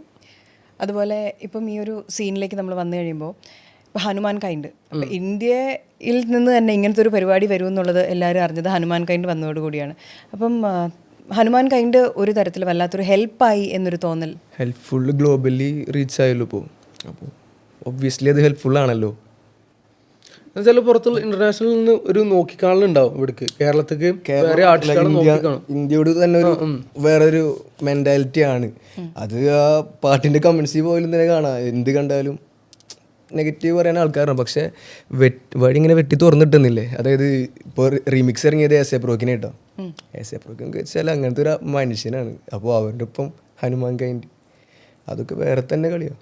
ഹിപ്പ് ഹോപ്പ്, റാപ്പ് ഇങ്ങനത്തെ എല്ലാം ചെയ്യുന്ന ആൾക്കാരെ പൊതുവേ ആൾക്കാർ മൊത്തത്തിൽ ഒരു നോട്ടവും ഒരു കമൻറ്റടിയും ഒരു പറച്ചിലും ഉണ്ട്. ഓക്കെ, അതെന്താ പറയണെന്ന് വെച്ചാൽ അവൻ്റെ ഒരു റാപ്പ്, അവൻ്റെ ഒരു പാട്ട്, കോപ്പ് ഞാൻ പറഞ്ഞില്ല, ആളുകൾ പറയണേ അതിൻ്റെ കൂടെ വരും. ഓക്കെ, അങ്ങനെ പറഞ്ഞു കഴിഞ്ഞിട്ട് പറയും അവൻ ഇങ്ങനെയൊക്കെ ചെയ്യണമെന്ന് വെച്ചാൽ അവൻ എയറിലാണ് ഫുൾ ടൈം, അവൻ എന്തോ സാധനം കൂടിയത് അടിക്കുന്നുണ്ട് പോലെയുള്ള ഡയലോഗുകൾ പലപ്പോഴും പലരുടെയും വായിൽ നിന്ന് നമ്മൾ തന്നെ ഇരുന്ന് പലപ്പോഴും ഞാൻ തന്നെ കേട്ടിട്ടുണ്ട്. അങ്ങനെ ആയിരിക്കും, അല്ലെങ്കിൽ ഇങ്ങനെയൊക്കെ ഉണ്ടാക്കാൻ പറ്റുമെന്നൊക്കെ. ശരിക്കും അത്തരം കമൻറ്റുകൾ എപ്പോഴെങ്കിലും നിങ്ങൾ കേട്ടിട്ടുണ്ടോ? കേട്ടിട്ടുണ്ടല്ലോ, കേൾക്കാറുണ്ടല്ലോ. മുഖത്ത് നോക്കി ആൾക്കാർ പറയും, മുഖത്ത് നോക്കിയിട്ടല്ല പിന്നിൽ നിന്നിട്ട് ആൾക്കാർ പറയും. കേട്ടിട്ടുണ്ട് പലരും. അത് പിന്നെ ഉദാഹരണത്തിന് ലൈവ് ഒക്കെ ഇടുകയാണെങ്കിൽ, ഇപ്പോൾ ഞാൻ ലൈവ് ഒക്കെ ഇടുകയാണെങ്കിൽ അതിൽ വരും ഇവനൊക്കെ അടിച്ചിട്ടാണ് എന്തെങ്കിലും നല്ല രീതി കണ്ണ് കണ്ടിട്ടൊക്കെ ഡാർക്ക് സർക്കിൾസ് കണ്ടാലൊക്കെ പറയും അവൻ എന്തൊക്കെ അടിച്ചിട്ടിരിക്കും. എനിക്കപ്പോൾ ഞാൻ ലൈവ് വരുന്നത് എന്തെങ്കിലും പാട്ട് കളിപ്പിക്കാനാവും. അപ്പോൾ ലൈവ് ഇങ്ങനെ എടുക്കുമ്പോൾ അതിൽ കുറേ, പിന്നെ അവൻ്റെ അക്കൗണ്ട് നോക്കുമ്പോൾ 2K11 2K12 ഒക്കെയാണ്. എൻ്റെ അനിയത്തിയുടെ പ്രായമാണ്. അവരൊക്കെ വന്നിട്ട് ബ്രോ കല്ലാണോ ബ്രോ ഏത് സാധനം എന്നൊക്കെ ചോദിക്കുമ്പോൾ ലൈക്ക് അറിയില്ല. ചിലപ്പോൾ അതിനൊന്നും പറയാമല്ലോ, സത്യം പറഞ്ഞാൽ അതൊക്കെ അതിൻ്റെ വഴിക്കങ്ങോട്ട് പൊക്കോട്ടെ, നമ്മളൊന്നും അതിനെ പറ്റി ബോധേടാവണില്ല. അതങ്ങനെയാണ്, ചോദ്യങ്ങൾ വരും. അങ്ങനെയാണോ ലൈക്ക് അങ്ങനത്തെ ഒരു പരിപാടിയാണല്ലോ ചെയ്യണത്. പൊതുവെ അങ്ങനത്തെ ഒരു തെറ്റിദ്ധാരണ പരിപാടിയൊക്കെ ഉണ്ടല്ലോ. അപ്പോൾ നമ്മളിപ്പോൾ വെറുതെ ഇരുന്നിട്ട് ഇപ്പോൾ ഉറക്കത്തിൽ നിന്ന് എനിക്ക് വന്നാലും നമ്മൾ ആ നേരത്തെ ഉണ്ടാക്കിയ പാട്ട് അപ്പോഴത്തെ ഒരു ചൂടിലേക്ക് കേൾപ്പിച്ച് കൊടുക്കാൻ വരണമായിരിക്കും 11 മണിക്ക് 12 മണിക്കൊക്കെ. അങ്ങനെ ഇരുന്നിട്ട് നമ്മളിങ്ങനെ കാണുമ്പോൾ പാട്ട് ഒക്കെ ഉണ്ടാവും. പക്ഷെ അതിൻ്റെ ഇടയിൽ മറ്റേ മാപ്പിൾ ലീഫില്ലേ, കഞ്ചാവിൻ്റെ ഇലയിട്ട് വരിക, അതായിരിക്കും മറ്റേ ബ്രോ ഗുഡ് വൺ എന്നല്ലേ പറയാ ഈ മാപ്പിൾ ലീഫ്. പിന്നെ സ്കോറുണ്ടോ, കല്ലാണോ, എന്താ പരിപാടി, ഓണാണോ, ചോറയച്ചോ എന്നൊക്കെ ചോദിക്കുകയാണെങ്കിൽ വലിയ ഉപകാരം. ചോറയച്ചോ, എന്താ വീട്ടിൽ എങ്ങനെയൊക്കെ ഉണ്ട്, ഉമ്മാക്ക് എങ്ങനെ ഉണ്ട് എന്നൊക്കെ ചോദിക്കണം. ഇത് ഈ ആൾക്കാർ അവരെ കുറ്റം പറയാൻ പറ്റില്ല. അവരങ്ങനെ ഞാൻ പന്ത് കട്ടയിൽ ഒന്നും പറയാനില്ല. ഈ എക്സൈറ്റ്മെന്റിലാണല്ലോ വരണേ പാട്ട് കേൾപ്പിക്കാൻ. അത് അവിടെയാണ് എനിക്ക് ഇതാവണത് പ്രശ്നം വരുന്നത്. അവിടെ നമ്മൾ ഈ പാട്ട് കേൾപ്പിക്കാൻ വരുമ്പോൾ ഇവരിങ്ങോട്ട് ചോദിക്കണത് ഇതാണ്, എന്താ ഓണാണല്ലോ, ഉറക്കൊന്നുമില്ലേ, ഏതാ മൂഡ്, പൊളി മൂഡ് എന്ന് പറയണ. പക്ഷേ ഇതെന്താന്ന് വെച്ചാൽ ഇപ്പം പല ആളുകളും നമ്മൾ ഈ ഒരു ഫീൽഡിൽ നിൽക്കുന്ന ആളുകൾ ഇപ്പോൾ ഇന്ത്യയിലാണ് നമ്മൾ നിരോധിച്ചിട്ടുള്ള പരിപാടികളെല്ലാം ഉള്ളത്. പക്ഷേ പല വെസ്റ്റേൺ കൺട്രീസിലും ഇതൊക്കെ അലൗഡാണ്. You are allowed to take. അത് ലഹരി പ്രശ്നമല്ലാത്തത് പബ്ലിക്കായിട്ട് കാണിക്കുന്ന പ്രശ്നമില്ലാത്ത രാജ്യങ്ങളുണ്ട്. ഒരുപക്ഷെ ഇതെല്ലാം കണക്ട് ചെയ്ത് വന്നു കഴിയുമ്പോഴാണ് നമ്മുടെ നാട്ടിലേക്ക് വരുമ്പോൾ ഇത് ഇവന്മാർ കാണിക്കുന്നില്ലെന്നേ കാണുള്ളൂ, ഇവന്മാരുടെ ഉള്ളിലുണ്ടായിരിക്കുമെന്നുള്ളൊരു ഇത്. ഈ ലഹരിയും സംഗീതവും തമ്മിൽ ഏതെങ്കിലും തരത്തിൽ കണക്റ്റഡ് ആണോ? സംഗീതം വരാനായിട്ട് ലഹരി വേണോ? അങ്ങനെയാണ് ഈ ലഹരി അപ്പം അതുകൊണ്ടാണ് കുറേ ആൾക്കാർക്ക് ആ മ്യൂസീഷ്യൻസിൻ്റെ അടുത്ത് കൂടുതൽ ഇവർ കൂടുതലാണ് എന്നുള്ള സാധനം ഉണ്ടാവും. പിന്നെ ഓരോ സർക്കിളാണ് ഇതൊക്കെ കൂട്ടുന്നത്, ഇങ്ങനത്തെ ലഹരി സർക്കിളാണ് അങ്ങനെ വരുത്തുന്നത്. നമുക്ക് നമ്മുടെ കാര്യത്തിലേ പറയാൻ പറ്റുള്ളൂ, അതാണ് സംഭവം. ഈ നമ്മളിതെല്ലാം കഴിഞ്ഞിട്ട് വീട്ടിൽ ചെല്ലുമ്പോഴാണ് പലപ്പോഴും ഉമ്മ അല്ലെങ്കിൽ ബാക്കിയുള്ളവരെല്ലാം നിന്നിട്ട് അങ്ങനെ ആവരുതിട്ടോ മോനെ, അങ്ങനെ വല്ലതും ഉണ്ടോ, പുറത്തുനിന്നുള്ളവർ പറയണ പോലെ അല്ല വീട്ടിലുള്ളവർ പറയുന്നത്. അപ്പോൾ ഏതെങ്കിലും ഒരു പോയിന്റിൽ വീട്ടിൽ നിന്ന് എപ്പോഴെങ്കിലും ഈ ഒരു ചോദ്യം അല്ലെങ്കിൽ ഈ ഒരു പറച്ചിൽ അതൊക്കെ ഉണ്ടായിട്ടുണ്ടോ? നിനക്ക് ഇതൊന്നും ഇല്ലല്ലോ അല്ലേ, ജാവോ പരിപാടി ഒന്നും അല്ലല്ലോ നീല്ലേ, നിനക്ക് ലഹരി ഒന്നും ഇല്ലല്ലോ അല്ലേ, നിന്നെ ഒന്നും ഇങ്ങനെ കേൾക്കില്ലല്ലോ അല്ലേ, വീട്ടിൽ എപ്പോഴെങ്കിലും അങ്ങനെ വാർണിംഗ് എങ്കിലും വന്നിട്ടുണ്ടോ? ഇല്ലല്ല, എൻ്റെ വീട്ടിൽ നിന്ന് അങ്ങനെ വന്നിട്ടില്ല. എൻ്റെ വിശ്വാസമാണ്. വിശ്വാസമാണ്. അത് ഞാൻ പിന്നെ എല്ലാം ഉമ്മയോട് പറയും എന്തുണ്ടെങ്കിലും. അപ്പോൾ വേറെ ആൾ പറഞ്ഞിട്ടൊന്നും അറിയില്ല ഉമ്മ. ഞാൻ എന്തെങ്കിലും ചെയ്താൽ ഞാൻ തന്നെ. അല്ല, എന്തെങ്കിലും ചെയ്യുമ്പോൾ എന്നല്ല, ലൈക്ക് ഞാൻ എന്തെങ്കിലും പറയും. അതുകൊണ്ട് ഉമ്മനോട് ചോദിക്കും. ഉമ്മക്ക് ആ ഒരു ട്രസ്റ്റ് ഉണ്ട് എത്രത്തോളം, ലൈക്ക് എന്താ അവൻ ചെയ്യണമെന്നുള്ളൊരു പരിപാടിയില്ലേ. അതിനർത്ഥം ഞാൻ ഇവിടുന്ന് സിഗരറ്റ് വലിച്ച് കള്ളുപിടിച്ച് വീട്ടിൽ പോകുക അങ്ങനത്തെ പരിപാടി ഒന്നുമല്ല. ഞാൻ പറഞ്ഞു ഞാൻ ചോദിക്കാത്തതിനൊക്കെ ഉത്തരം പറയാനുണ്ട്, ഞാൻ ചോദിച്ചില്ല. അല്ല. പക്ഷെ റീസെൻ്റ്ലി ഞാൻ പല പരിപാടികൾക്കും ഇപ്പോൾ ഹിപ്പ് ഹോപ്പും റാപ്പും ഒക്കെ ഉള്ള പല സ്ഥലത്തും പോയപ്പോൾ ഞാൻ പേഴ്സണലി കേട്ടൊരു കാര്യമാണ്, ഒരുപാട് ലിറിക്സ് അതിൽ സെക്സിൻ്റെ ഒരു അതിപ്രസരമുണ്ട്, ഒരുപാട് ചീത്ത വിളികളുണ്ട്, തെറികളുണ്ട്. ചിരിക്കേണ്ട, സത്യമാണ്. അതിലുള്ള പല വാക്കുകളും എഫ് വേർഡ് പലതവണയായിട്ട്. ഒരു പാട്ടിൻ്റെ 30 സെക്കൻഡിൽ 7 തവണ ഞാനത് എണ്ണി. 30 സെക്കൻഡിൽ 7 തവണ എണ്ണുക എന്ന് പറഞ്ഞാൽ ചെറിയ കാര്യമല്ല. അപ്പോൾ അങ്ങനെ വരുമ്പോൾ പൊതുവേ ഒരു ആക്ഷേപമുണ്ട് നിങ്ങളുടെ ഈ ഹിപ്പ് ഹോപ്പും ഇങ്ങനത്തെ കാര്യങ്ങളൊക്കെ വരുമ്പോൾ അതിനുള്ള ഒരുപാട് ഇത്തരം കാര്യങ്ങൾ ആഡ് ചെയ്യുന്നുണ്ട്, അതിനൊരു പ്രചാരം കൊടുക്കുന്നത് നിങ്ങളാണെന്ന്. അങ്ങനെ ഞാൻ പറഞ്ഞാൽ ചേച്ചി പറഞ്ഞു. എഫേർഡ് യൂസ് ചെയ്യുന്നത് കുറെ ആൾക്കാർക്ക് ഈ ഹിപ്പ് ഹോപ്പിന്റെ മെയിൻ പരിപാടി എന്താ വെച്ചാൽ എല്ലാം തുറന്നു പറയാന്നുള്ളതാ, ട്രാൻസ്പെറൻസി തുറന്ന്. അപ്പോൾ മിക്കതിപ്പോൾ ഒരു പൊളിറ്റിക്കൽ ട്രാക്ക് ആണെങ്കിലും കുറേ കാര്യങ്ങൾ അതിൽ പറയണ്ടാവും. എഫേർഡ് യൂസ് ചെയ്യുന്നതുകൊണ്ട് വലിയ തെറ്റൊന്നുമില്ല. അതങ്ങനെ ഹിപ്പ് ഹോപ്പിൻ്റെ കൾച്ചറിൽ പെട്ടൊരു പരിപാടിയാണത്. എന്നുവെച്ചാൽ സെക്ഷലൈസ് ചെയ്ത് പറയുന്നതുകൊണ്ട് എനിക്ക് വലിയ താല്പര്യമൊന്നുമില്ല, വലിയ അങ്ങനെ എനിക്കറിയില്ല കേട്ടോ. പക്ഷേ ഈ ഒരു എഫേർഡ് യൂസ് ചെയ്യുന്നതുകൊണ്ട് വലിയ തെറ്റൊന്നുമില്ല. കാരണം ഒരാളോട് ഇപ്പം നമ്മൾ പച്ചക്ക് തെറി പറയുന്ന പോലെ തന്നെ അതിൽ തുറന്ന് പറയാണ്, കാര്യങ്ങൾ പറയാം. ആ ഒരു സാധനമാണത്, പാട്ടിൽ കൂടെ പറയാം. പക്ഷേ അങ്ങനെയാണ് ഈ ഹിപ്പ് ഹോപ്പിൻ്റെ കൾച്ചർ നമ്മൾ മനസ്സിലാക്കും. പക്ഷേ നമ്മുടെ നാട്ടിൽ നമ്മൾ യെസ് എന്ന് പറയുന്ന ഒരുപാട് കാര്യങ്ങളുണ്ട്. ഇപ്പം എഫ് വേർഡൊക്കെ ആണെങ്കിൽ നമ്മളിപ്പോൾ ഒരു സ്കൂളിൽ യൂസ് ചെയ്താൽ വീട്ടിൽ വിളിക്കുന്നു, അപ്പനെ. അത് അങ്ങനത്തെ ട്രാക്ക്, അത് അങ്ങനത്തെ ആൾക്കാർക്ക് കേൾക്കാൻ പാടുള്ളൂ, അതിന് വേണ്ടി ഉണ്ടാക്കുന്നതാ. കുട്ടികൾക്ക് കേൾക്കാനുള്ള ട്രാക്ക് ആവില്ല. ഇപ്പം ഞാൻ ചെയ്യുന്നതിലൊന്നും ഇല്ല കേട്ടോ, വേറെ കാര്യം. ഞാൻ അങ്ങനത്തെ ട്രാക്ക് ചെയ്യൂല. എനിക്ക് അങ്ങനത്തെ ഞാൻ പറയാം, അങ്ങനത്തെ ഒരു സൈഡ് അങ്ങനെ ചെയ്യുന്നവരുണ്ട്, അതൊരു തെറ്റായിട്ടല്ല. അത് അവരെ ജോണറാണത്, അവർ ചെയ്യുന്ന ഒരു സാധനം അതാണ്. ഇനി അത് കുട്ടികൾക്ക് വേണ്ടിയുള്ളതല്ല, കുട്ടികൾക്ക് വേറെ കുട്ടികൾക്ക് കേൾക്കാനുള്ള വേറെ കാണാൻ വരണ്ട. രാവിലെ ഞാൻ പാട്ട് പാടാൻ വരുമ്പോൾ മേപ്പിൾ ലീഫുമായി വരണ്ട, നിങ്ങൾ ഉറങ്ങേണ്ട സമയമാണെന്നല്ലേ. അല്ല, അത് അങ്ങനെ തന്നെ അതിൽ കൊടുത്തിട്ടുണ്ടാവും. എക്സ്പ്ലിസിറ്റ് ആണെന്നുള്ള സ്പോട്ടിഫൈയിലാണെങ്കിൽ ഈ നിറ സംഭവം കൊടുത്തിട്ട് അത് ആൽബം ആർട്ട് ഉണ്ടാവില്ലേ, കവർ ആർട്ട്, അതിൽ വരെ ആ സാധനമൊക്കെ വെച്ചിട്ട് നമ്മൾ ചെയ്യുള്ളൂ. അത് അതൊക്കെ ഉണ്ടാവും. പാരന്റൽ അഡ്വൈസറി കണ്ടന്റ് എന്ന് പറഞ്ഞിട്ടൊരു ടാഗൊക്കെ ഉണ്ട്. അപ്പോൾ ആ പോസ്റ്ററിന് അത് വെച്ച് കൊടുക്കും. അതാകുമ്പോൾ പോസ്റ്റർ, നമ്മളിപ്പോൾ പാട്ട് ഇറങ്ങണതിൻ്റെ മുന്നേ പോസ്റ്റർ ഇറങ്ങുമ്പോൾ ബോധമുള്ളവർക്ക് അറിയാലോ ഇതിൽ ഇങ്ങനത്തെ കണ്ടന്റ് ഉണ്ടെന്ന്. സോ അങ്ങനെയാണ്. ഞാൻ പറയാൻ തുടങ്ങിയായിരുന്നു, ഞാനത് കണ്ടിട്ടില്ല. അപ്പം അതിനുള്ള പുള്ളി ആഡ് ചെയ്തു, ബോധമുള്ളവർക്ക് അറിയാലോ. അല്ല, ഞാൻ കാര്യമായിട്ട് പറയാം, അതിന്റെ പർപ്പസ് അതാണ്. ആ ഒരു സാധനം വെക്കണത് ആൽബം ആർട്ട് അടിപൊളിയാൻ വേണ്ടിയിട്ടല്ല. ആ സാധനം വെക്കണമെന്ന് വെച്ചാൽ parental advisory content, explicit content. ആ സിനിമ തുടങ്ങുമ്പോൾ പറയില്ലേ ശ്വാസകോശം, അതേപോലെ തന്നെ നമുക്കിത് പോസ്റ്ററിന്റെ പോന്നിട്ട് ഞാൻ ഇതിൽ തെറി പറയുന്നുണ്ട് ബ്രോ എന്നൊന്നും പറയാൻ പറ്റില്ലല്ലോ. അപ്പൊ ആ സാധനം അത് വെച്ചാൽ മനസ്സിലാവും. അങ്ങനെയാണ് ഇറങ്ങല്. ഇപ്പോൾ ഇവിടുത്തെ കാര്യമായിട്ട് ഞാൻ പറഞ്ഞു, ഈ ഹിപ്പ് ഹോപ്പ് കൾച്ചർ ഇവിടുത്തെ അല്ലല്ലോ സത്യം പറഞ്ഞാൽ, അത് വെസ്റ്റ് കൾച്ചറാണല്ലോ. നമ്മൾ അവിടെ നിന്നൊക്കെ ഓരോന്ന് വന്നിട്ടുള്ളല്ലേ. അപ്പോൾ അതൊക്കെ അവിടുന്ന് ഇൻഫ്ലുവൻസ് ചെയ്തിട്ടുള്ളത്. അവിടുത്തെ ആൾക്കാരും ഈ പരിപാടി, ഈ പാരന്റൽ അഡ്വൈസറി എന്ന് പറഞ്ഞിട്ട് പോസ്റ്ററിൽ കൊടുക്കും. അപ്പോൾ അത് കണ്ടാൽ അതിനർത്ഥം ഓക്കെ ഇത് ഈ പാട്ട് പ്രശ്നമാണ്, ഇതിൽ ഇങ്ങനത്തെ ഉണ്ട്. അതാണ് അതിൻ്റെ പരിപാടി സത്യം പറഞ്ഞാൽ. അത്രയും സിമ്പിളാണ്. നോക്കിയും കണ്ടും കേട്ടാൽ മതി, അല്ലാതെ അങ്ങനെയൊന്നുമില്ല. കേൾക്കണമൊക്കെ അവരിഷ്ടം, കേൾക്കാനൊക്കെ അതിന് പരാതി പറഞ്ഞ് നടക്കണ്ടത്. അതൊക്കെ ഇത് ഒരിക്കലും ഒരാളെ സന്തോഷപ്പെടുത്താൻ വേണ്ടി ഇതെന്നല്ലത്. അല്ലെങ്കിൽ അവര് ഇതുണ്ടായാലേ ഇത് ഷാഗ് ഉണ്ടാവുള്ളൂ എന്ന് വെച്ചിട്ട് ഇതല്ല. ഇതൊരു കാര്യം പറഞ്ഞു കൊടുക്കുക. ഇതൊരാൾക്ക് ഒന്നെങ്കിൽ ഒരു സംഭവത്തിന് വേണ്ടി എഴുതുന്നാവും. അപ്പൊ ഇതിന് ഈ വേർഡ് പറഞ്ഞാലേ ആ ഒരു ഇത് കിട്ടുള്ളൂ. ആളെ ഉള്ളിലാണ് പറയുന്നത്. ഇപ്പൊ ഒരു ആർട്ടിസ്റ്റ് എഴുതുന്ന ആളെന്നെ വേറെ ആളെ എഴുതി കൊടുത്തിട്ട് പാടില്ലല്ലോ ഈ ഹിപ്പ് ഹോപ്പ് പരിപാടി. ആളെന്താണോ ആ റാപ്പർ എഴുതുന്ന സാധനം ആള് പാടുള്ളൂ, റാപ്പ് ചെയ്യുന്നുള്ളൂ. അപ്പൊ ആൾക്ക് ഉള്ളിൽ എഴുതിയിട്ട് അതുപോലെ പറയാണ്. നമ്മൾ ഒരാളോട് പറയാനുള്ള സാധനമാണ് ഈ റാപ്പിലൂടെ ചെയ്യുന്നത്. ആൾക്ക് ഉള്ളിലുള്ള സാധനമാണ് പറയുന്നത്, അതുകൊണ്ട് വരും. അവൻ്റെ ഉള്ളിലുള്ള ഫ്രസ്ട്രേഷനും അതൊരിക്കലും മറ്റാൾ ഇവർ കേൾക്കുമ്പോൾ ഇങ്ങനെ ഈ സാധനം വന്നാൽ എഫേർഡ് വന്നാൽ ടൈറ്റായി ആ സാധനം അല്ലാതെ നമ്മുടെ മനസ്സിനുള്ളിലുള്ള സാധനങ്ങൾ പുറത്തു വരുന്നതാണല്ലേ. അല്ല, ആൾക്കാർ നോർമലി യൂസ് ചെയ്യുന്ന വേർഡ് തന്നെ എഴുതുന്നുള്ളൂ, അതിന്റെ അപ്പുറത്തേക്കൊന്നുമില്ല. ഇപ്പോൾ ഈ പറയുന്ന ഏതെങ്കിലും ആൾക്കാർ ഇപ്പോൾ എന്തായാലും യൂസ് ചെയ്യുന്നത് അയാളെ ഇന്ന് രാവിലെ ഒരു 30 സെക്കൻഡിൽ ഇപ്പൊ ഈ പറഞ്ഞ പോലെ 30 സെക്കൻഡിൽ 30 സെക്കൻഡിൽ 10 വന്നിട്ടുണ്ടാവും. ഞാനത് കണ്ടിട്ടുണ്ട്. പലരും ഇങ്ങനെ ഇപ്പോൾ ലിഫ്റ്റ് തുറന്നിട്ട് നമ്മൾ കയറിയിട്ട് ലിഫ്റ്റ് ഇങ്ങനെ പെട്ടെന്ന് അടഞ്ഞു, അത് വരും, വായിലത് വരും, മൈൻഡിലെങ്കിലും ആ സാധനം വരും. ആ ആളുകളും പിന്നെ ഇങ്ങനെയൊക്കെ പറയുമ്പോൾ നമുക്കൊരു പിന്നെ വേറെ ഒന്നും കേട്ടോ, ഫ്ലെക്സ് ചെയ്യാൻ വേണ്ടിയിട്ട് കുറേ ഇങ്ങനത്തെ വേർഡ് യൂസ് ചെയ്യുന്നവരുണ്ട്. അതിനോട് തീരെ താല്പര്യമില്ല. എൻ്റെതാട്ടോ ഞാൻ പറയുന്നത്. വെറുതെ ഫ്ലെക്സ് ചെയ്യാൻ വേണ്ടി ഇപ്പോൾ പാട്ടിൻ്റെ ഹുക്കിലൊക്കെ വെറുതെ ഇട്ട് കളിക്കുന്നവരുണ്ടാവും. പാട്ടിൻ്റെ ഹുക്കിൽ ഫ്ലെക്സ് കുറേ പരിപാടി. അതും ഞാൻ എൻ്റെ പരിപാടി ഞാൻ പറഞ്ഞത്. അത് ചെയ്യുന്നവരുണ്ട്, കുറേ പുറത്ത് ചെയ്യുന്നവരിൽ കുറേ. അതൊന്നും ഒരു തെറ്റായിട്ടാണോ എന്ന് വെച്ചാൽ എനിക്കറിയില്ല. ഞാൻ എൻ്റെ ഒരു സുഹൃത്ത് പറയുകയാണെങ്കിൽ ആർട്ട് വെച്ചാൽ അവരുടെ സ്വാതന്ത്ര്യമാണ്. അവർക്കിഷ്ടം അവർ ചെയ്യട്ടെ, എനിക്കിഷ്ടം ഞാൻ ചെയ്യും, അവനക്കിഷ്ടം ചെയ്യും. അതിനുള്ളൊരു ഫ്രീഡം ഉണ്ടല്ലോ ആർട്ടിന്. ആർട്ട് ഇങ്ങനെ പരന്ന് കിടക്കണല്ലോ. അതിൽ നമുക്ക് എന്ത് ചെയ്യണ്ട് എന്താ ചെയ്യാൻ പാടില്ല നമുക്കിനെ ഒരു ഉത്തമ ബോധമുണ്ട്. ഓരോ പാട്ട് എടുക്കുമ്പോഴും അതെങ്ങനെയാവുന്നുള്ളൊരു ബോധം ഉണ്ട് നമുക്ക്. അപ്പോൾ അതിലെന്തെങ്കിലും പറയാൻ ഉദ്ദേശിക്കുന്നുണ്ടെങ്കിൽ അത് മനസ്സുകൊണ്ട് പറയാൻ ഉദ്ദേശിച്ചിട്ടുള്ള കാര്യം തന്നെ ആയിരിക്കും. അല്ലാണ്ട് ഇത് പറഞ്ഞാൽ ഞാൻ കൂളാണ്, ഇത് പറഞ്ഞാൽ ഞാൻ മറ്റേതാണെന്ന് ഉദ്ദേശിച്ചിട്ട് ആരും എൻ്റെ അറിവില്ല. ഞാൻ അങ്ങനെ ചെയ്യില്ല. എന്തെങ്കിലും പറയണമെങ്കിൽ എൻ്റെ പാട്ടിൽ പിന്നെ എഫ് ഇല്ല, ഇതുവരെ വന്നിട്ടില്ല. അപ്പോൾ എഫ് വേർഡ് ആയാലും ലൈക്ക് വേറെ ഞാൻ പലതും പറഞ്ഞിട്ടുണ്ട്, പാട്ടിൽ പലതും പറഞ്ഞിട്ടുണ്ട്. ഞാൻ എൻ്റെ കണ്ണിൻ്റെ മുന്നിൽ കാണുന്നതും ലൈക്ക് ഞാൻ എൻ്റെ ഫ്രണ്ട് സർക്കിളിൽ കിട്ടണമൊക്കെ ഞാനത് പറയാണ്. ലൈക്ക് അത് പാട്ടേ കൂടെ എന്നല്ല, നോർമൽ കോൺവെർസേഷനിൽ നമ്മൾ അങ്ങനെ തന്നെ ആയിരിക്കും പറയാത്. പക്ഷെ അത് ആരും വന്ന് വീഡിയോ എടുത്ത് പാട്ട് റെക്കോർഡ് ചെയ്ത് അയക്കണില്ല എന്നുള്ളൂ. ഞാൻ എഴുതുമ്പോൾ മറ്റേ ഈ അച്ചടി ഭാഷയിൽ എന്നോട് മാറിയില്ലേ കവിത എന്നൊക്കെ പറഞ്ഞ് ഞാൻ അങ്ങനെ എഴുതൂല. ഞാൻ ജസ്റ്റ് പറയണ പരിപാടി എന്ത് സംസാരിക്കുന്ന രീതിക്കാണ് എൻ്റെ എഴുത്ത് ശ്രദ്ധിച്ചറിയാം.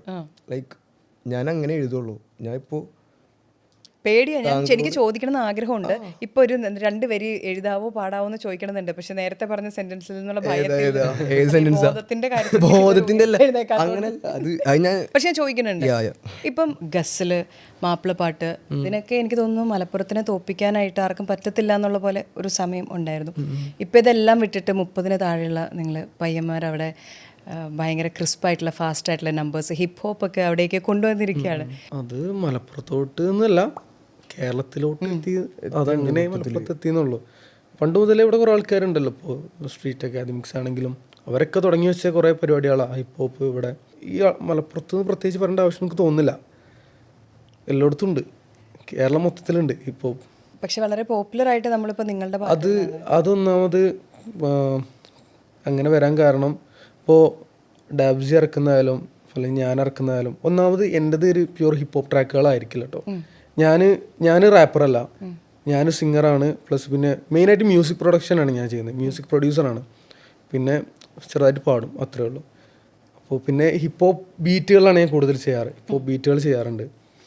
അപ്പം അങ്ങനെ നോക്കുമ്പോൾ ഇപ്പോൾ ഡാബ്ജിയുടെ ഒക്കെ ഞാൻ പറഞ്ഞ മലപ്പുറത്തിൻ്റെ കൂടുതൽ ഹിറ്റാവാൻ കാരണം ഇപ്പോൾ ഈ മലപ്പുറത്തുനിന്ന് വരുന്ന റാപ്പേഴ്സിൻ്റെ ആണെങ്കിലും അല്ലെങ്കിൽ മ്യൂസിക് കമ്പോസേഴ്സിൻ്റെ ആയാലും ഡാബ്ജിയുടെ ഒക്കെ ഒരു പാട്ടുകളിൽ റാപ്പ് ആണെങ്കിലും അതിലൊരു നല്ലോണം മെലോഡിക് ആയിട്ടുള്ള കുറച്ച് പരിപാടികളുണ്ടാവും. കമ്പോസിഷൻ കൂടുതലായിരിക്കും. അതൊരു താളം അല്ലെങ്കിൽ നല്ലൊരു കമ്പോസിഷൻ ആയിരിക്കും. കാരണം അതും മാപ്പിളപ്പാട്ട് ചുവകളിൽ നിന്ന് ആ ഒരു സാധനത്തിൽ നിന്ന് വരുന്ന പരിപാടി ആയതുകൊണ്ടാണ് അങ്ങനെ വരുന്നത്. അപ്പോൾ അതുകൊണ്ടാണ് ഇവിടെ കൂടുതൽ ഹിറ്റ്. അത് പുതിയതായിരിക്കും. ഇവിടെ നിന്ന് മലപ്പുറം വിട്ടാൽ ആൾക്കാർക്ക് പുതിയ സംഭവമാണ് ആ ഒരു മാപ്പിളപ്പാട്ട് ടൈപ്പ് കമ്പോസിഷൻ. അപ്പോൾ അതുകൊണ്ടാണ് പല ആൾക്കാർക്ക് പുതിയ സാധനമായി നിൽക്കുന്നതുകൊണ്ടാണ് എല്ലാവരും പെട്ടെന്ന് ഏറ്റെടുക്കാൻ തുടങ്ങിയത്. അങ്ങനെ അതാണ് എന്നാണ് എനിക്ക് തോന്നുന്നത് കേട്ടോ. അപ്പോൾ ഞാൻ ചെയ്യുന്നതാണെങ്കിലും ഇപ്പം ഞാൻ മ്യൂസിക് ചെയ്യുന്നത് കുറച്ച് പുറത്തത്തെ സാധനമാണ്. ബീറ്റ് ചെയ്യുന്നത് പുറത്തത്തെ ബീറ്റും ഇവിടുത്തെ മാപ്പിള ടൈപ്പ് കമ്പോസിഷനും മിക്സ് ആക്കിയിട്ട് പരിപാടിയാണ്. ഞാൻ EDM ആണ് കൂടുതൽ ഫോക്കസ് ചെയ്യുക, EDM മ്യൂസിക്. അപ്പോൾ അത് പുറത്തത്തെ സാധനമാണ്, പുറത്തുനിന്ന് ഇവിടേക്ക് വന്നത് EDM. അപ്പോൾ അതിലേക്ക് മാപ്പിള പരിപാടി ബ്ലെൻഡ് ആക്കിയിട്ടുള്ള സാധനങ്ങളാണ് ചെയ്യുന്നത്. അപ്പോൾ അതൊക്കെ പുതിയതാണ് ഇവിടെ. അതുകൊണ്ടാണ് കൂടുതൽ ഇപ്പോൾ ആൾക്കാർ ഇപ്പോൾ ഈ മലബാർ സൈഡിൽ നിന്നുള്ള ട്രാക്കുകൾ ഹിറ്റാവാൻ കാരണം. അങ്ങനെയാണ് എനിക്ക് തോന്നുന്നത്. അതാണ് ഇവിടെ നടന്നുകൊണ്ടിരിക്കുന്ന സംഭവം. പെട്ടെന്ന് ആ നിമിഷ കവി പോലെ പെട്ടെന്ന് വരുമോ എഴുത്തുകൾ, അതോ കുറേ ആലോചിച്ചിരുന്നിട്ടാണോ? ഒരു സമയം പോലെ ഇരിക്കും. ഇപ്പോഴത്തെ സമയം എങ്ങനെയാണ്? എൻ്റെ പ്രാസത്തിനെടുക്കില്ല മാസങ്ങൾ ആണ്. മതി പോരെ, അത് കൃത്യത്തിലെത്തി. പ്രാസം എന്ന് വെച്ചാൽ റൈംസിന് എനിക്കറിയാം, മനസ്സിലായി. അല്ല, അറിയാത്തവരുണ്ടെങ്കിലോ നമ്മളുള്ള സെഷൻ അല്ലല്ലോ, അവിടെ കുറെ ആൾക്കാർ കാണുമല്ലോ. അപ്പോൾ പ്രാസം എന്ന് വെച്ചാൽ റൈംസിന് എടുക്കില്ല മാസങ്ങൾ. പെട്ടെന്ന് കിട്ടും. എനിക്ക് മനസ്സിലായി എൻ്റെ ഐഡിയ. താങ്കൾ പെട്ടെന്നാണോ? റൈറ്റിംഗ് സ്റ്റൈൽ എങ്ങനെയാണ്? ഞാൻ എഴുത്ത് കുറവാണ്, മ്യൂസിക് പ്രൊഡക്ഷനാണ് മെയിൻ. എഴുത്ത് കുറച്ച് ടൈം എടുക്കും എനിക്ക്. ഞാൻ എഴുത്തിൽ അങ്ങനെ ഒന്നുമില്ല, സംഭവമൊന്നുമില്ല. ഞാൻ നോർമലായിട്ടുള്ള എഴുത്താനുണ്ട്. അതുകൊണ്ട് പിന്നെ എനിക്കിപ്പോൾ ലൈവായിട്ടൊന്നുമില്ല, എഴുതാനൊന്നും പറ്റില്ല. ഇപ്പം ഈ പറഞ്ഞ പോലെ എഴുത്തില്ലേ, ഇത് പെട്ടെന്നൊരു ദിവസം നമുക്ക് മനസ്സിൽ വരണതല്ലോ. നമ്മൾ വളരെ നേരത്തെ തൊട്ട് ഇതിനുള്ള ഐഡിയാസ് ഇതിലൂടെ നടന്നു പോയിട്ട് ഫൈനലി അല്ലേ അത് പുറത്തോട്ട് അല്ല. ചില പാട്ട് ഞാനിപ്പോൾ 3 കൊല്ലം മുമ്പ് എഴുതി വെച്ച പാട്ട് ഇറങ്ങാതെ വെച്ചിട്ടുണ്ട്. അതേപോലെ 20 മിനിറ്റിലായ പാട്ട് ഇറക്കിയിട്ടുണ്ട്. മനസ്സിലായ? ചിലപ്പോൾ അതങ്ങനെയാണ്. ഇപ്പം ഇന്ന് എനിക്ക് എന്തെങ്കിലും ഒരു എക്സ്പീരിയൻസ് ഉണ്ടായി, എന്തെങ്കിലും ഒരു എനിക്ക് ട്രിഗർ ചെയ്യണം എന്തെങ്കിലും പറ്റിയാൽ ഞാൻ അപ്പം തന്നെ പോയിരുന്ന എന്തെങ്കിലും ബീറ്റ് കേട്ട് അപ്പം തന്നെ ഉള്ളിൽ നിന്ന് വരുന്നതാണ്. ഞാൻ പോലും അറിയാണ്ട് എൻ്റെ ഉള്ളിൽ നിന്ന് വരുന്നതാണ്. അത് നമ്മളറിയില്ല ആ എഴുത്ത് എങ്ങനെ വരുന്നതെന്ന്. അതിന് നമ്മൾ പ്രത്യേകിച്ച് ഫോഴ്സ് ചെയ്യേണ്ട, പ്രത്യേകിച്ച് ഇങ്ങനൊന്നും ഇരിക്കേണ്ട ആവശ്യമില്ല. ജസ്റ്റ് നമ്മൾ ഇരുന്ന് ആ ഫ്ലോയിലെല്ലാം വന്നോളും. 20 മിനിറ്റിൽ മറ്റേ അതങ്ങനെയാണ്. ചില പാട്ടുകൾ എന്ന് വെച്ചാൽ എത്ര ഇരുന്നാലും ഇത് പോരല്ലോ, ഇത് അങ്ങനെയാണല്ലോ, ഇത് ഇങ്ങനെയാണല്ലോ എന്ന് വെക്കും. അപ്പോൾ ആ ഒരു എക്സ്പീരിയൻസ് എത്രത്തോളം നമ്മുടെ ഉള്ളിലേക്ക് ഉണ്ട്, അല്ലെങ്കിൽ നമുക്ക് പറയാനുള്ള കാര്യം എത്രത്തോളം ആ ഒരു ചൂടുണ്ടല്ലോ, എന്തും ചൂടോടെ കൊടുക്കുമ്പോഴൊരു പരിപാടി ഉണ്ടല്ലോ, അത് ചൂടറിയാൽ പിന്നെ ഞാൻ അതവിടെ ഇറക്കാണ്ട് ഇങ്ങനെ വെക്കും. എനിക്കത് ഇനി പറയേണ്ട ആവശ്യമില്ല. കഴിഞ്ഞില്ലേ എന്ന് വെച്ചാൽ അതവിടെ ഫയലായിട്ട് ഇങ്ങനെ കിടക്കും. പെട്ടെന്നെല്ലാം സെറ്റ് ആവുകയാണെങ്കിൽ അത് ചിലപ്പോൾ ഒരു അരമണിക്കൂറിൽ എഴുതിയെടുത്തായിരിക്കും ആദ്യം പാട്ടാവുക. അങ്ങനെ ഏറ്റവും പെട്ടെന്ന് വന്ന പാട്ടുകളിൽ ഒരെണ്ണം ഏതായിരിക്കും? മണിയറ. എൻ്റെ ഫസ്റ്റ് ബ്രേക്ക് ത്രൂ കിട്ടിയ പാട്ട് മണിയറ. വരട്ടെ, വരട്ടെ. അത് ഐസ അൽഹംദുലില്ലാ. അത് അങ്ങനെ പാടാം. അതെനിക്ക് ഇങ്ങനെ വന്നിട്ട് ആ ഒരു ജനിച്ച മണ്ണും കൊതിച്ചതാ, കൊതിച്ച പെണ്ണോ ചതിച്ചതാ, വിധിച്ച പെണ്ണോ ചവച്ചിട്ടെന്നും മരച്ച് മുടിച്ച് തുലച്ചതാ, പടച്ച റബ്ബെ പറഞ്ഞതാ, പിടച്ച കൽബൊന്നറുത്തതാ, വൈകുന്നേരം ഓതുന്ന നേരത്തും ഉമ്മച്ചി ഞാൻ കാരണമേറെ കരഞ്ഞതാ, പല കോലവും പിന്നെ കണ്ടോരൊക്കെ തന്ന പേരതും, കുടിച്ചും വലിച്ചും തേറിച്ചും നടന്ന കാലവും, അവൻ ശരിക്കും പറഞ്ഞ നേരവും, 4 ചുമരും പാലവും ചുമലിലേറിയ ഭാരവും, എൻ്റെ ഗതിക്കൊരു പരഗതിയില്ല കഴിഞ്ഞ് കിട്ടിയാലാര് പോവും ഞാൻ ടാറ്റയുടെ വണ്ടി പോവും ഞാൻ ടാറ്റ ചെന്ന് വിളിച്ചു കൂവല്ല ടാറ്റ, എൻ്റെ കാര്യമെല്ലാം ഇന്ന് റാത്ത, എൻ്റെ പാട്ടൊക്കെ കേട്ടിട്ട് മോൾക്ക് കേൾപ്പിച്ച് കൊടുക്ക് താത്ത, നല്ല വാക്ക എൻ്റെ പേരൊക്കെ നാട്ടിൽ പാട്ട, എൻ്റെ പാട്ട് കേട്ടിട്ട് ഇന്ന് കൂട്ട് പലരും മാട്ടി വിട്ടൊരു കാലം കഴിഞ്ഞ് എന്ന് പറഞ്ഞിട്ട് അത് അങ്ങനെ എടോ അപ്പോൾ തൻ്റെ ജീവിതമായിരുന്നു. ഇല്ല, എന്നൊരു പെണ്ണും ചതിച്ചിട്ടൊന്നുമില്ല. അതിൻ്റെ ആ ഒരു ഞാൻ പറഞ്ഞ എക്സ്പീരിയൻസ് ഞാൻ പറയട്ടെ. അതില് ചില കാര്യങ്ങൾ എൻ്റെയാണ്. എന്നൊരു പെണ്ണും ചതിച്ചിട്ടില്ല. പക്ഷെ എൻ്റെ ഒരു ഫ്രണ്ട് ഭയങ്കരമായിട്ട് ആ ഒരു സിറ്റുവേഷനിൽ കൂടെ പോയിരുന്നു. മനസ്സിലായ? അപ്പോൾ ഞാൻ അവൻ്റെ കാര്യമാണ്, അവൻ്റെ പേരൊന്നും പറയാൻ പറ്റില്ല. സോ അവൻ്റെ എക്സ്പീരിയൻസ് എന്ന് വെച്ചാൽ അവൻ്റെ ഒരു പെണ്ണ് ചതിച്ച് വേറെ പെണ്ണ് വന്നത് അവനെ മുടിച്ച്. മനസ്സിലായ? അപ്പോൾ that was so effed up. അപ്പോൾ എനിക്ക് like he was going through some വേറെ തന്നെ പരിപാടി. അപ്പം ഞാൻ ജനിച്ച മണ്ണ് ഞാൻ കൊതിച്ചതാ, മണ്ണ് ഞാൻ, അതെൻ്റെ കാര്യമാണ്. ബാക്കി 2 എണ്ണം അവൻ്റെ കാര്യം പറഞ്ഞതാ. പിന്നെ ഫുള്ള് ഞാൻ എന്നെ അതിൽ ആ പാട്ടെന്ന് വെച്ചാൽ ഞാൻ മാനിഫെസ്റ്റ് ചെയ്തുണ്ടാക്കിയതാ. കാരണം ആ പാട്ട് ഇറങ്ങുമ്പോൾ പിന്നെ ഇതിൽ ഞാൻ പറയണ്ടല്ലോ എൻ്റെ പേരൊക്കെ നാട്ടിൽ പാട്ടാണ്, ഒരാൾക്ക് പോലും എന്നെ അറിയണ്ടിരുന്നില്ല. ആ പാട്ട് ഇറക്കുമ്പോൾ എനിക്ക് എന്തോ ഒരു കോൺഫിഡൻസ് ആണ്. കാരണം ഈ പാട്ടുകൊണ്ടായിരിക്കും ഇത് വരിക, മാറുക, ആൾക്കാർ അറിയാമെന്ന്. അത് റീലിട്ടുണ്ടായിരുന്നു, ആ റീലിലേക്ക് കയറി. അപ്പോഴേ മനസ്സിലായി ഇതെങ്ങനെ ഉണ്ടായതാണ്. അങ്ങനെ പാട്ട് ചടപ്പാട്ട് ഒന്ന് കംപ്ലീറ്റ് ചെയ്ത് ഇട്ട്. പക്ഷെ ആ പാട്ട് ഇപ്പോൾ പോയി, കോപ്പിറൈറ്റ് അടിച്ച്. കുഴപ്പമില്ല, അത് ലൈഫ് ഹാപ്പൻസ്. അല്ല അതേലോ, അവിടെ നിന്ന് മുന്നോട്ടെന്നുള്ളതാണല്ലോ. അപ്പൊ താങ്കളുടെ ചുറ്റും ഇരുന്ന് സംസാരിക്കുമ്പോഴും ജീവിതകഥ പറയുമ്പോഴും വിഷമം പറയുമ്പോഴും ഒന്ന് പേടിക്കണം. അതിലെല്ലാവരും എന്നോട് ഒന്ന് ജീവിതകഥ ഒന്നും പറയില്ല. എൻ്റെ ക്ലോസ് ഫ്രണ്ട്സ് പറയില്ലേ? ഇല്ല, ആകെ വളരെ 2-3 പേര്. അതിൽ നിന്ന് തന്നെ നമ്മൾ പാട്ടുകൾ ഉണ്ടാക്കിയല്ലോ. അത് ഇന്നെ ട്രിഗർ ചെയ്തോണ്ട് അത് അങ്ങനത്തെ ഒരു സിറ്റുവേഷൻ ആണല്ലോ. ഒന്ന് ആലോചിക്ക്, ആളുടെ ഒരു പെർസ്പെക്റ്റീവില് ആദ്യത്തെ മനസ്സിലാക്കുക, രണ്ടാമത്തെ എന്നും കൂടെ പറഞ്ഞു. രണ്ടാമത്തെ വന്നപ്പോൾ അത് ഇതാക്കി. അപ്പോൾ അതാണ് ഞാൻ അതിൽ പറഞ്ഞത്. ഇത് റൈറ്റിംഗ് പ്രോസസ്സ്. ഇനി അത് ക്രിയേറ്റ് ചെയ്യുന്ന ഒരു പ്രോസസ്സ് ആണെങ്കിലോ, പാട്ട് ഉണ്ടാക്കുന്ന ഒരു പ്രോസസ്സിലേക്ക് വരുമ്പോൾ ആ ഒരു ട്യൂണിലേക്കും ആ ഒരു ഇതിലേക്കും പ്രൊഡക്ഷനിലേക്ക് വരുമ്പോൾ അതെങ്ങനെയാണ്? ഇതുപോലെയുള്ള പെട്ടെന്നാണോ അതോ കുത്തിയിരുന്ന്? അല്ല, മ്യൂസിക് പ്രൊഡക്ഷൻ ഞാൻ ചെയ്യുന്നത് കുറച്ച് അത് ഓരോ മൂഡിനനുസരിച്ച് തന്നെ, ഇതുപോലെ പറഞ്ഞ പോലെ തന്നെ. പക്ഷെ എനിക്ക് എന്തായാലും അധികം ടൈമൊന്നും വേണ്ട പ്രൊഡ്യൂസ് ചെയ്യാൻ. ഒരു ബേസിക് പരിപാടി ഇങ്ങനെ ആക്കി വെച്ചിട്ട് ചിലപ്പോൾ ഞാൻ തന്നെ പാടുന്ന പാട്ടുകളാണെങ്കിൽ കൂടുതൽ ഞാൻ പാടിയ പാട്ടുകളുണ്ട്, പിന്നെ വേറെ ആൾക്കാർ പാടി, ചിലത് ഞാൻ കമ്പോസ് ചെയ്ത് കൊടുക്കും. അപ്പം അങ്ങനെയുള്ളതാണെങ്കിൽ കമ്പോസിഷൻ പരിപാടി എനിക്ക് കുറച്ച് എളുപ്പമാണ്. കമ്പോസ് ചെയ്തിട്ട് ചെറിയൊരു ബേസിക് ബീറ്റ് ഉണ്ടാക്കി വെക്കും, പ്രൊഡ്യൂസ് ചെയ്ത് വെക്കും, എന്നിട്ട് അതിൽ കമ്പോസ് ചെയ്യുന്നു. എനിക്ക് ഇതൊക്കെ വളരെ എളുപ്പമാണ്. എനിക്ക് ഒരു ദിവസത്തിലാണെങ്കിൽ 2-3 പാട്ടൊക്കെ ഉണ്ടാക്കും. പക്ഷെ ലിറിക്കലി എനിക്ക് കുറച്ച് ടൈം പിടിക്കും, ലിറിക്സ് അതിലേക്ക് വരാം. അല്ല, പക്ഷെ അത് അങ്ങനെ ചെയ്യിക്കാം. പക്ഷെ നമ്മളെന്താ വെച്ചാൽ ഫോഴ്സ് ചെയ്തിട്ട് ചെയ്യിപ്പിക്കുക. പിന്നെ അതുപോലെ ഇവൻ പാടുന്ന പാട്ടാണെങ്കിൽ ഇവനക്ക് കൊടുക്കാം. പക്ഷെ ഞാൻ പാടുന്നതാണെങ്കിൽ ഞാൻ തന്നെ ലിറിക്സ് ചെയ്യണം. അതാണ് ഞങ്ങൾ പരിപാടി. അങ്ങനെ സ്വന്തം ആൾ തന്നെ പാടുന്ന ആൾ തന്നെ ലിറിക്സ് ചെയ്തണം. സ്വന്തമായിട്ട് എഴുതി, സ്വന്തമായിട്ട് ചിട്ടപ്പെടുത്തി, സ്വന്തമായിട്ട് ശബ്ദം കൊടുത്ത്, സ്വന്തമായിട്ട് മൈക്കിന്റെ മുന്നിൽ നിന്ന്, അതാണ് പരിപാടി. ഒറ്റയ്ക്ക ഓക്കെ, വേറെ ആൾ എഴുതിയെന്ന് വേറെ ആൾ ഈണിട്ടെന്ന് പറഞ്ഞല്ലോ. അപ്പോൾ അങ്ങനെ ഇനി നിങ്ങൾ ഒരു കാര്യം കൂടെ ചോദിക്കാനുണ്ട്. സ്റ്റേജിലേക്ക് വരണം. ആ സ്റ്റേജിലേക്ക് വരുന്ന സമയത്ത് പലപ്പോഴും ഇപ്പോൾ മൈനസ് ട്രാക്ക് പാടുന്നതിന് അതാണ് ഞാൻ ഇപ്പോൾ പറഞ്ഞത്. ഇപ്പോൾ പറഞ്ഞ അതിനുള്ള ആൻസറാ. നമ്മളാരും വേറെ ആളുടെ പാട്ടല്ല പാടുന്നത്. മൈനസ് ട്രാക്ക് ഉദ്ദേശിച്ചത് മറ്റേ പെൻഡ്രൈവ് ആ പരിപാടിയല്ലേ ഇങ്ങനെ മനസ്സിലായി. കാരണം ഇപ്പോൾ ടോക്കൊക്കെ അങ്ങനെയല്ല നടക്കുന്നത്. അപ്പോൾ അങ്ങനെ വന്നു കഴിയുമ്പോൾ പറയാറുണ്ട് ചിലർ അതിനൊരു റീസൺ പറയാറുണ്ട്, അത് കുറച്ചും കൂടി ക്വാളിറ്റി മെയിൻറ്റെയിൻ ചെയ്യാൻ വേണ്ടി വരുന്ന ആളുകളെ സന്തോഷിപ്പിക്കാൻ വേണ്ടിയിട്ടാണ് ട്രാക്ക് ഇട്ട് പാടുന്നത് എന്നുള്ളത്. തീർച്ചയായിട്ടും അങ്ങനെ തന്നെയാണ്. 100%. അതുകൊണ്ടാണ് അതിട്ട് പാടുന്നതെന്ന് പറയുന്നത്. പക്ഷെ ഒരുപാട് പേരും അതിനെ വളരെ നെഗറ്റീവായിട്ട് എന്തിനാ അങ്ങനെ ചെയ്യണം, അപ്പം നമ്മളെ പറ്റിക്കുന്ന പോലെയല്ലേ എന്നൊരു ചോദ്യവും. ഒരിക്കലില്ല. അത് ആ ആള് പാടിയ പാട്ടിനെ പാടുന്നത്. വേറെ ആളെ പാട്ടുകളല്ല. നമ്മളിപ്പോൾ പെർഫോം ചെയ്യുകയാണെങ്കിൽ നമ്മൾ കവർ ആർട്ടിസ്റ്റോ അല്ലെങ്കിൽ വേറെ ബാൻഡോ അല്ല, നമ്മൾ ഒറിജിനൽ ചെയ്യുന്ന അത് ചെയ്യാണ്. ഞങ്ങൾ ഉണ്ടാക്കിയ പാട്ടാണ് ഞങ്ങൾ പാടുള്ളൂ. വേറെ ആര് പാട്ടുകളോടെ ഞങ്ങൾ സ്റ്റേജ് കയറി പാടുന്നില്ല.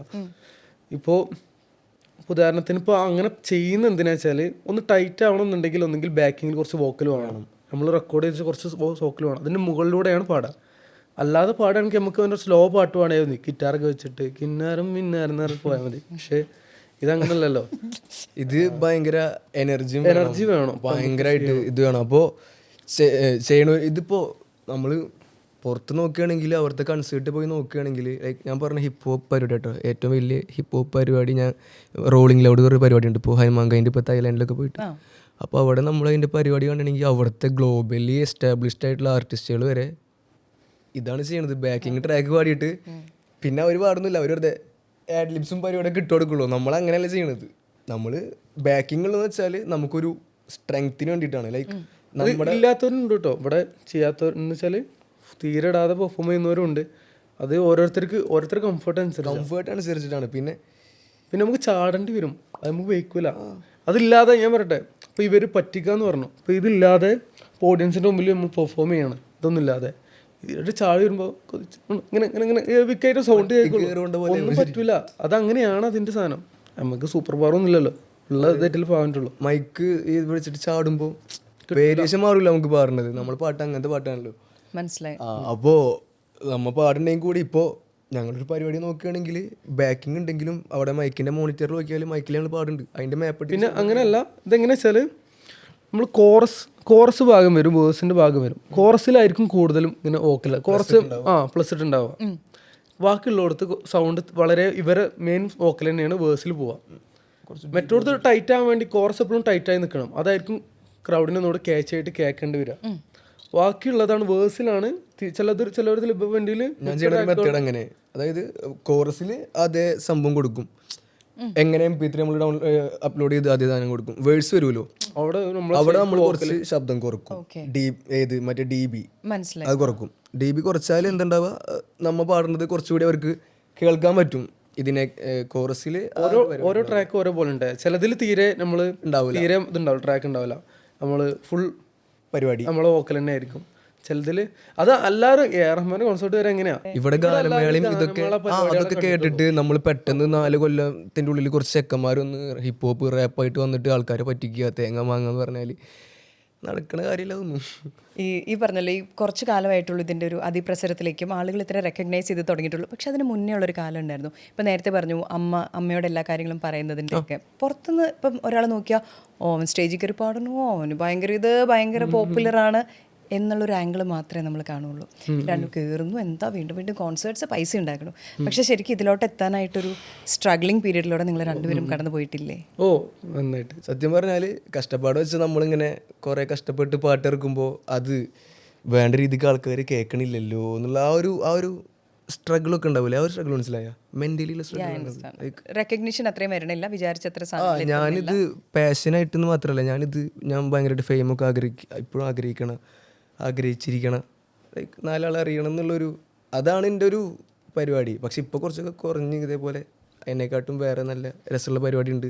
അപ്പോൾ അത് കിട്ടാത്തൊരു 16 വയസ്സുകാരൻ്റെ ഒരു മെൻ്റലി ഇതുണ്ടാവൂലേ, ചെറുപ്പത്തിൽ ഇത് കിട്ടണില്ലല്ലോ. അതുപോലെ തന്നെ എവിടെ പോകുമ്പോഴും ഇതേ പേരിന് പൂരപ്പാട്ട് പറഞ്ഞു, ഇതേ പേരിന് വെകിളിപ്പാട്ട് പറഞ്ഞു എന്നൊക്കെ പറഞ്ഞിട്ട് അതൊക്കെ കേൾക്കുമ്പോൾ അങ്ങനെ മെൻ്റലി സ്ട്രഗിൾ ആയി പെട്ടിട്ടുണ്ട്. അല്ലാണ്ട് ഇവൻ്റെ സ്ട്രഗിളിൻ്റെ അത്രക്കൊന്നും എൻ്റെ അടുത്തേക്ക് എത്തിയിട്ടും കൂടില്ല ഞാൻ. കാര്യം എൻ്റെ സ്ട്രഗിളൊക്കെ പിന്നെ ഓർഡർ ചെയ്യാം അല്ല, കാര്യമായിട്ട് പറഞ്ഞതാ. എനിക്ക് അങ്ങനത്തെ കുറേ ഇപ്പോൾ കോളേജിൽ പോകുമ്പോൾ പാട്ടിട്ട് കളിയാക്കുക, അവർ വെറുതെ കളിയാക്കണമായിരിക്കും. പക്ഷെ നമുക്കത് കൊള്ളൂലോ ചെറുതൊക്കെ. ചെറുതല്ല, താങ്കളെ പരിചയപ്പെട്ടിടത്തോളം നന്നായിട്ട് കൊള്ളു. ആ അത് കാരണം നമ്മൾ ഇത്രയും കഷ്ടപ്പെട്ട് ഇറക്കണ പാട്ട് കേൾക്കുമ്പോൾ ബാക്കിയുള്ളവനത് കോമഡി. അതേപോലെ അത് വെച്ചും പാട്ട് എഴുതി കാണുമല്ലോ. പലരും മാട്ടി വിട്ടൊരു കാലം കഴിഞ്ഞു. എൻ്റെ പാട്ട് കേട്ടിട്ട് ഇപ്പോൾ കൂട്ടുന്നു. എൻ്റെ കോളേജിലത്തെ ഒരു ഫ്രണ്ട് അതുവരെ എന്നെ കളിയാക്കിയിരുന്ന. പിന്നെ ഈ മണിയറതായി ഫുൾ എൻ്റെ ഒപ്പം നിൽക്കുക, എൻ്റെ ഒപ്പം മറ്റേ സ്റ്റോറി ഇട്ടിട്ട് ബ്രദർ എന്ന് പറഞ്ഞിട്ട് ഇടുക. അപ്പം ഞാൻ മനസ്സിലായിരിക്കും ഓക്കെ നല്ലതല്ലേ ഒരു പുതിയ ബ്രദറും കൂടെ വന്നില്ലേ. അധികം വിശ്വസിക്കാണ്ടിരുന്നാൽ മതി, കുഴപ്പമില്ല. ഇനി ഒരു കാര്യം കൂടെ, എത്ര ഇമ്പോർട്ടൻ്റ് ആണ് അമ്മ MHRൻ്റെ ലൈഫ്? അത് എൻ്റെ ലൈഫിലല്ല, അത് ഞാൻ പറയേണ്ട ആവശ്യമുണ്ടോ? അത് എല്ലാവരുടെ ലൈഫിലും വളരെ വലിയ. മലപ്പുറത്ത് ഒരു മ്യൂസിക്കിൽ നിന്ന് വരിക എന്ന് പറയുമ്പോൾ, മ്യൂസിക് കൊണ്ട് ജീവിക്കുക എന്ന് പറയുമ്പോൾ ഭയങ്കര ഗതികേടുള്ള പരിപാടിയാണ്. അപ്പോൾ എന്താ പറയുക, ഞാൻ ജോബൊക്കെ ഒഴിവാക്കിയിട്ടാണ് ഇതിൽ ഫുള്ളായിട്ട് ഇറങ്ങുന്നത്. ഒരു ഉറപ്പുണ്ട് ആവുന്നുള്ള, പക്ഷെ അതിൻ്റെ ഒരു നല്ല റിസ്ക് ഫാക്ടർ, ഈ റിസ്ക്കാണ് ഈ മ്യൂസിക്ക് ഇറങ്ങാനുള്ള എല്ലാം ഒഴിവാക്കിയിട്ട്. അപ്പോൾ വീട്ടിലും പൈസ കൊടുക്കണം, പരിപാടിയൊക്കെ ഉണ്ടാവുമല്ലോ. അപ്പോൾ ഇതൊക്കെ അറിഞ്ഞിട്ടും ഈ സത്യം പറഞ്ഞാൽ മലപ്പുറത്തെ ഒരു ഉമ്മ ഇതൊക്കെ അറിഞ്ഞിട്ടും ഓനോട് ഒന്നും ചീത്ത പറയാതിരിക്കുന്നത് തന്നെ വലിയ സംഭവമാണ്. ഇജെന്താ ഇങ്ങനെ നിൽക്കണ്, വേറെ പണി നോക്കുമെന്ന് പറയാതിരിക്കാന്നൊക്കെ പറയുമ്പോൾ ഭയങ്കര വലിയ കാര്യമാണ്. അപ്പോൾ അങ്ങനെയൊക്കെ വെച്ച് നോക്കുമ്പോൾ ഉമ്മ ഭയങ്കര ഇമ്പോർട്ടൻ്റ്. കാരണം ഈ ഒരു ഭയങ്കര രീതിയിൽ പ്രത്യേകിച്ച് മ്യൂസിക്കായിട്ട് ഭയങ്കര ഹെൽപ്പ് ചെയ്തിട്ടൊന്നുമില്ല. ഇതാണ് എനിക്ക് കിട്ടിയ ഹെൽപ്പ്. കാരണം ഒന്നും പറയാതിരിക്കുക എന്നുള്ളത് വലിയൊരു ഹെൽപ്പാണ്. സപ്പോർട്ടുണ്ടോ ഇല്ല, പക്ഷെ എതിർപ്പുണ്ടോ അതുമില്ല. ഒരു പരിപാടി ഭയങ്കര സംഭവം. എനിക്കും അങ്ങനെ തന്നെയായിരുന്നു. എതിർപ്പൊന്നും ഉണ്ടായിരുന്നില്ല, എനിക്ക് ഇഷ്ടം ചെയ്തു. പിന്നെ ഞാൻ മ്യൂസിക്കിന്റെ കാര്യത്തിലാട്ടോ ഉമ്മ അത്ര ഞാൻ ഇമ്പോർട്ടൻ്റ് പറഞ്ഞത്. ബാക്കിയുള്ളതിലും എല്ലാവർക്കും ഉള്ള പോലെ തന്നെ ഉമ്മ ഭയങ്കര ഇമ്പോർട്ടൻ്റ് ജീവിതത്തിൽ. അതിനിപ്പോൾ പ്രത്യേകിച്ച് വർണ്ണിക്കാനൊന്നും അറിയില്ല, പക്ഷെ ആണ്. ആദ്യമായിട്ട് പാട്ട് പാടി കേൾപ്പിച്ചത് ആരെയാണ്? ഈ പാട്ട് എത്തിച്ചത് ആരുടെ മുന്നിലേക്കാണ്? കൊള്ളാമെന്നൊന്നും ആരും പറഞ്ഞിട്ടില്ല. ബട്ട് ഞാനിങ്ങനെ ചെയ്ത് യൂട്യൂബിൽ നേരെ അപ്ലോഡ് ചെയ്ത് ആരെയും കേൾപ്പിച്ചില്ല. കാരണം സത്യം അത് അങ്ങനെ ചെയ്തത്. അപ്പോൾ യൂട്യൂബിൽ ആൾക്കാർ കേട്ടിട്ട് പിന്നെ അത് കൊള്ളാം എന്നൊക്കെ അവർ വേറെ രീതിക്കൊക്കെ പറഞ്ഞു. പിന്നെ പുറത്തിറങ്ങുമ്പോൾ ഞാൻ പറഞ്ഞു നേരത്തെ അങ്ങനെ കൊള്ളാമെന്നൊന്നും പറഞ്ഞില്ല. അപ്പം നിങ്ങളെ കണ്ടു കഴിയുമ്പോൾ ഞാൻ ആദ്യം ശ്രദ്ധിച്ചത് ഈ കണ്ണാടിയാണ്. അതായത് കാണാത്തൊരു കണ്ണാടി, അതിൻ്റെ ഒരു നിറം. പിന്നെ നേരത്തെ പറഞ്ഞ ഉത്തരങ്ങൾ വെച്ച് ഞാൻ കണക്ട് ചെയ്യുമ്പോൾ കണ്ണിന് താഴെയുള്ള കറുത്തപാടും പരിപാടിയൊക്കെ ഒളിപ്പിക്കാൻ വേണ്ടിയിട്ടുള്ളൊരു സ്റ്റൈലാണോ, അതോ സ്വന്തമായി ഡെവലപ്പ് ചെയ്ത് മുടിയുടെ കളറും കണ്ണാടിയും ഈ ഷർട്ടും ഈ ജീൻസിന് ഉള്ളിലുള്ള ഒരു അതൊക്കെ, അതായത് ടോൺ ജീൻസിൽ പിടിപ്പിച്ചുള്ള സ്റ്റൈല് മൊത്തം സ്വന്തമായ ഒരു സ്റ്റൈല് ക്രിയേറ്റ് ചെയ്താണ്? എന്താണ് അതിൻ്റെ ഒരു? അങ്ങനെയൊന്നുമില്ല. കടയിൽ പോയപ്പോൾ ഇഷ്ടപ്പെട്ടു, മേടിച്ചു, ധരിച്ചു. ഇത് മാറ്റിയ താഴെ കറുത്തപാടാണോ? ഉണ്ടോ കറുത്തല്ലേ കാണണ്ട? ഇല്ല, കുഴപ്പമില്ല. അതിപ്പോ കുറച്ച് ഉറങ്ങുന്നുണ്ടാകുന്നുണ്ട്. പിന്നെ കുക്കുമ്പറൊക്കെ വെക്കുന്നുണ്ട്. അത് ഭയങ്കര സീനത്. ഇതിൻ്റെ ഇടയിൽ വന്നാലും ആൾക്കാരെന്നല്ല, അത് കുക്കുമ്പറൊക്കെ കേൾക്കുന്നുണ്ടോ? അതല്ല ഇപ്പൊ കുറഞ്ഞെന്ന് പറഞ്ഞത്. ഞാൻ നേരത്തെ കണ്ടിട്ടില്ലല്ലോ. നിങ്ങളല്ലേ പറഞ്ഞേ? അല്ല, അപ്പൊ ഇതുപോലത്തെ പല കണ്ണടകളുണ്ടോ? ഈ അത് സ്റ്റൈല് സ്വന്തമായിട്ടൊരു ഇതുണ്ടോ എല്ലായിടത്തും പോകുമ്പോൾ ഈ ഒരു സ്റ്റൈൽ? ഇത് സത്യം പറഞ്ഞാല് പലതായിട്ടുണ്ട്, പലതരം ഉണ്ട്. പക്ഷേ ഇത് സത്യം പറഞ്ഞാൽ ഇന്നത്തെ പരിപാടിക്ക് മേടിച്ചതാ മറ്റേ. അപ്പൊ അതിന്റെ കോസ്റ്റ്യൂമിലേക്ക്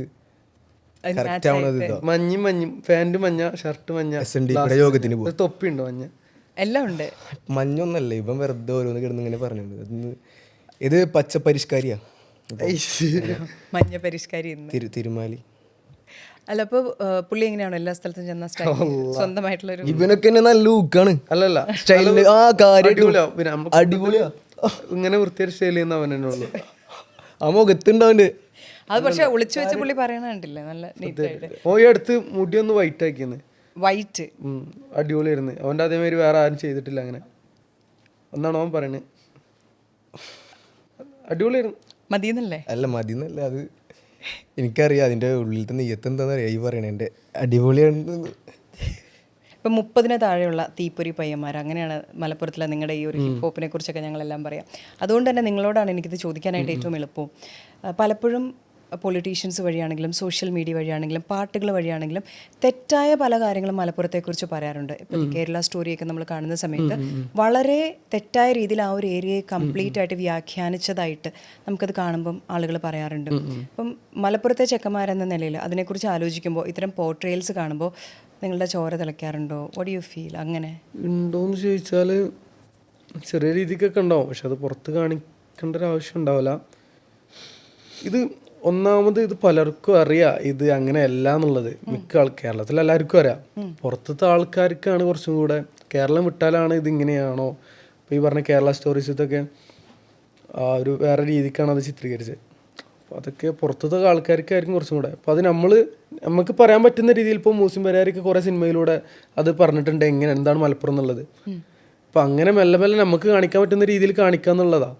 അങ്ങനെ ഇതിന് മാറ്റാൻ പറ്റുള്ളൂ, അല്ലാതെ വേറെ ഒന്നും ചെയ്യാൻ പറ്റില്ല ഈ സംഭവം. നമുക്ക് അങ്ങനെ എല്ലാവരും പ്രൊട്ടസ്റ്റ് ചെയ്തിട്ടൊന്നും കാര്യമില്ലല്ലോ. പിന്നെ അത് മനസ്സിലാവേണ്ട ടൈമിൽ അവർക്ക് മനസ്സിലാവും. അപ്പോൾ ഓൾ ദി വെരി ബെസ്റ്റ്. ഇനി വരുന്ന ഷോസിനും എല്ലാം പുതിയ പുതിയ പാട്ടുകൾ നിങ്ങളുടെ സൈഡിൽ നിന്നുണ്ടാകട്ടെ. ഇപ്പോൾ ഓൾറെഡി ഏറ്റുപാടുന്ന മലപ്പുറത്തിൻ്റെ ഭംഗിയുള്ള ചാവക്കാടിനെ ചേർക്കാം. പിന്നെ മലപ്പുറം മാത്രമല്ല കേട്ടോ, ഞങ്ങൾ കുറേ ട്രാക്ക് അല്ല അതാ ഞാൻ പറഞ്ഞു, ഒരുപാട് എല്ലാം അതാ ചാവക്കാട് വരെ എത്തി. ഇനി നമുക്ക് അങ്ങനെ ബാക്കി എല്ലായിടത്തും എല്ലാം കൂടി വരട്ടെ. All Kerala association. പിന്നെ ഞങ്ങൾ ഒരിക്കലും ഒരു മലബാർ ആർട്ടിസ്റ്റുകൾ മാത്രമല്ല, അതുകൂടെ പ്രത്യേകം പറയണ്ടായിരുന്നു. മലപ്പുറത്ത് വീടായ മലബാർ ഷോയുള്ള കുറച്ച് ട്രാക്കുകൾ ചെയ്യുന്നുള്ളൂ, ബാക്കി കൂടുതലും പുറത്ത് എല്ലാവർക്കും വെക്കാൻ പറ്റും. അപ്പോൾ ഇത്രയും നേരം നമുക്ക് വേണ്ടി തന്നതിന് താങ്ക് യു സോ മച്ച്. ഇനിയും ഒരുപാട് ഉയരങ്ങളിൽ എത്താൻ സാധിക്കട്ടെ. ആഗ്രഹിച്ച പോലെ തന്നെ വലിയൊരു സ്റ്റാറായി എല്ലാവരും അറിയാനായിട്ടുള്ള ഭാഗ്യം ലഭിക്കട്ടെ. ഇനി കണ്ടുകൊണ്ടിരിക്കുന്ന നിങ്ങളോടാണ് ഒരു കാര്യം പറയാനുള്ളത്. ലൈഫ് ബിഹൈൻഡ് ദി മൈക്കിലേക്ക് നിങ്ങൾ കാണാൻ ആഗ്രഹിക്കുന്ന ആൾക്കാരുണ്ടോ, ഞങ്ങൾ കൊണ്ടുവരണമെന്ന് നിങ്ങൾ ആഗ്രഹിക്കുന്നവർ, അങ്ങനെയാണെങ്കിൽ അവരുടെ പേര് ഇതിൻ്റെ താഴെ കമൻറ്റ് ചെയ്യുക. എത്രയും പെട്ടെന്ന് അവരെ എത്തിക്കാനായിട്ട് നമ്മൾ ശ്രമിക്കും. Thank you.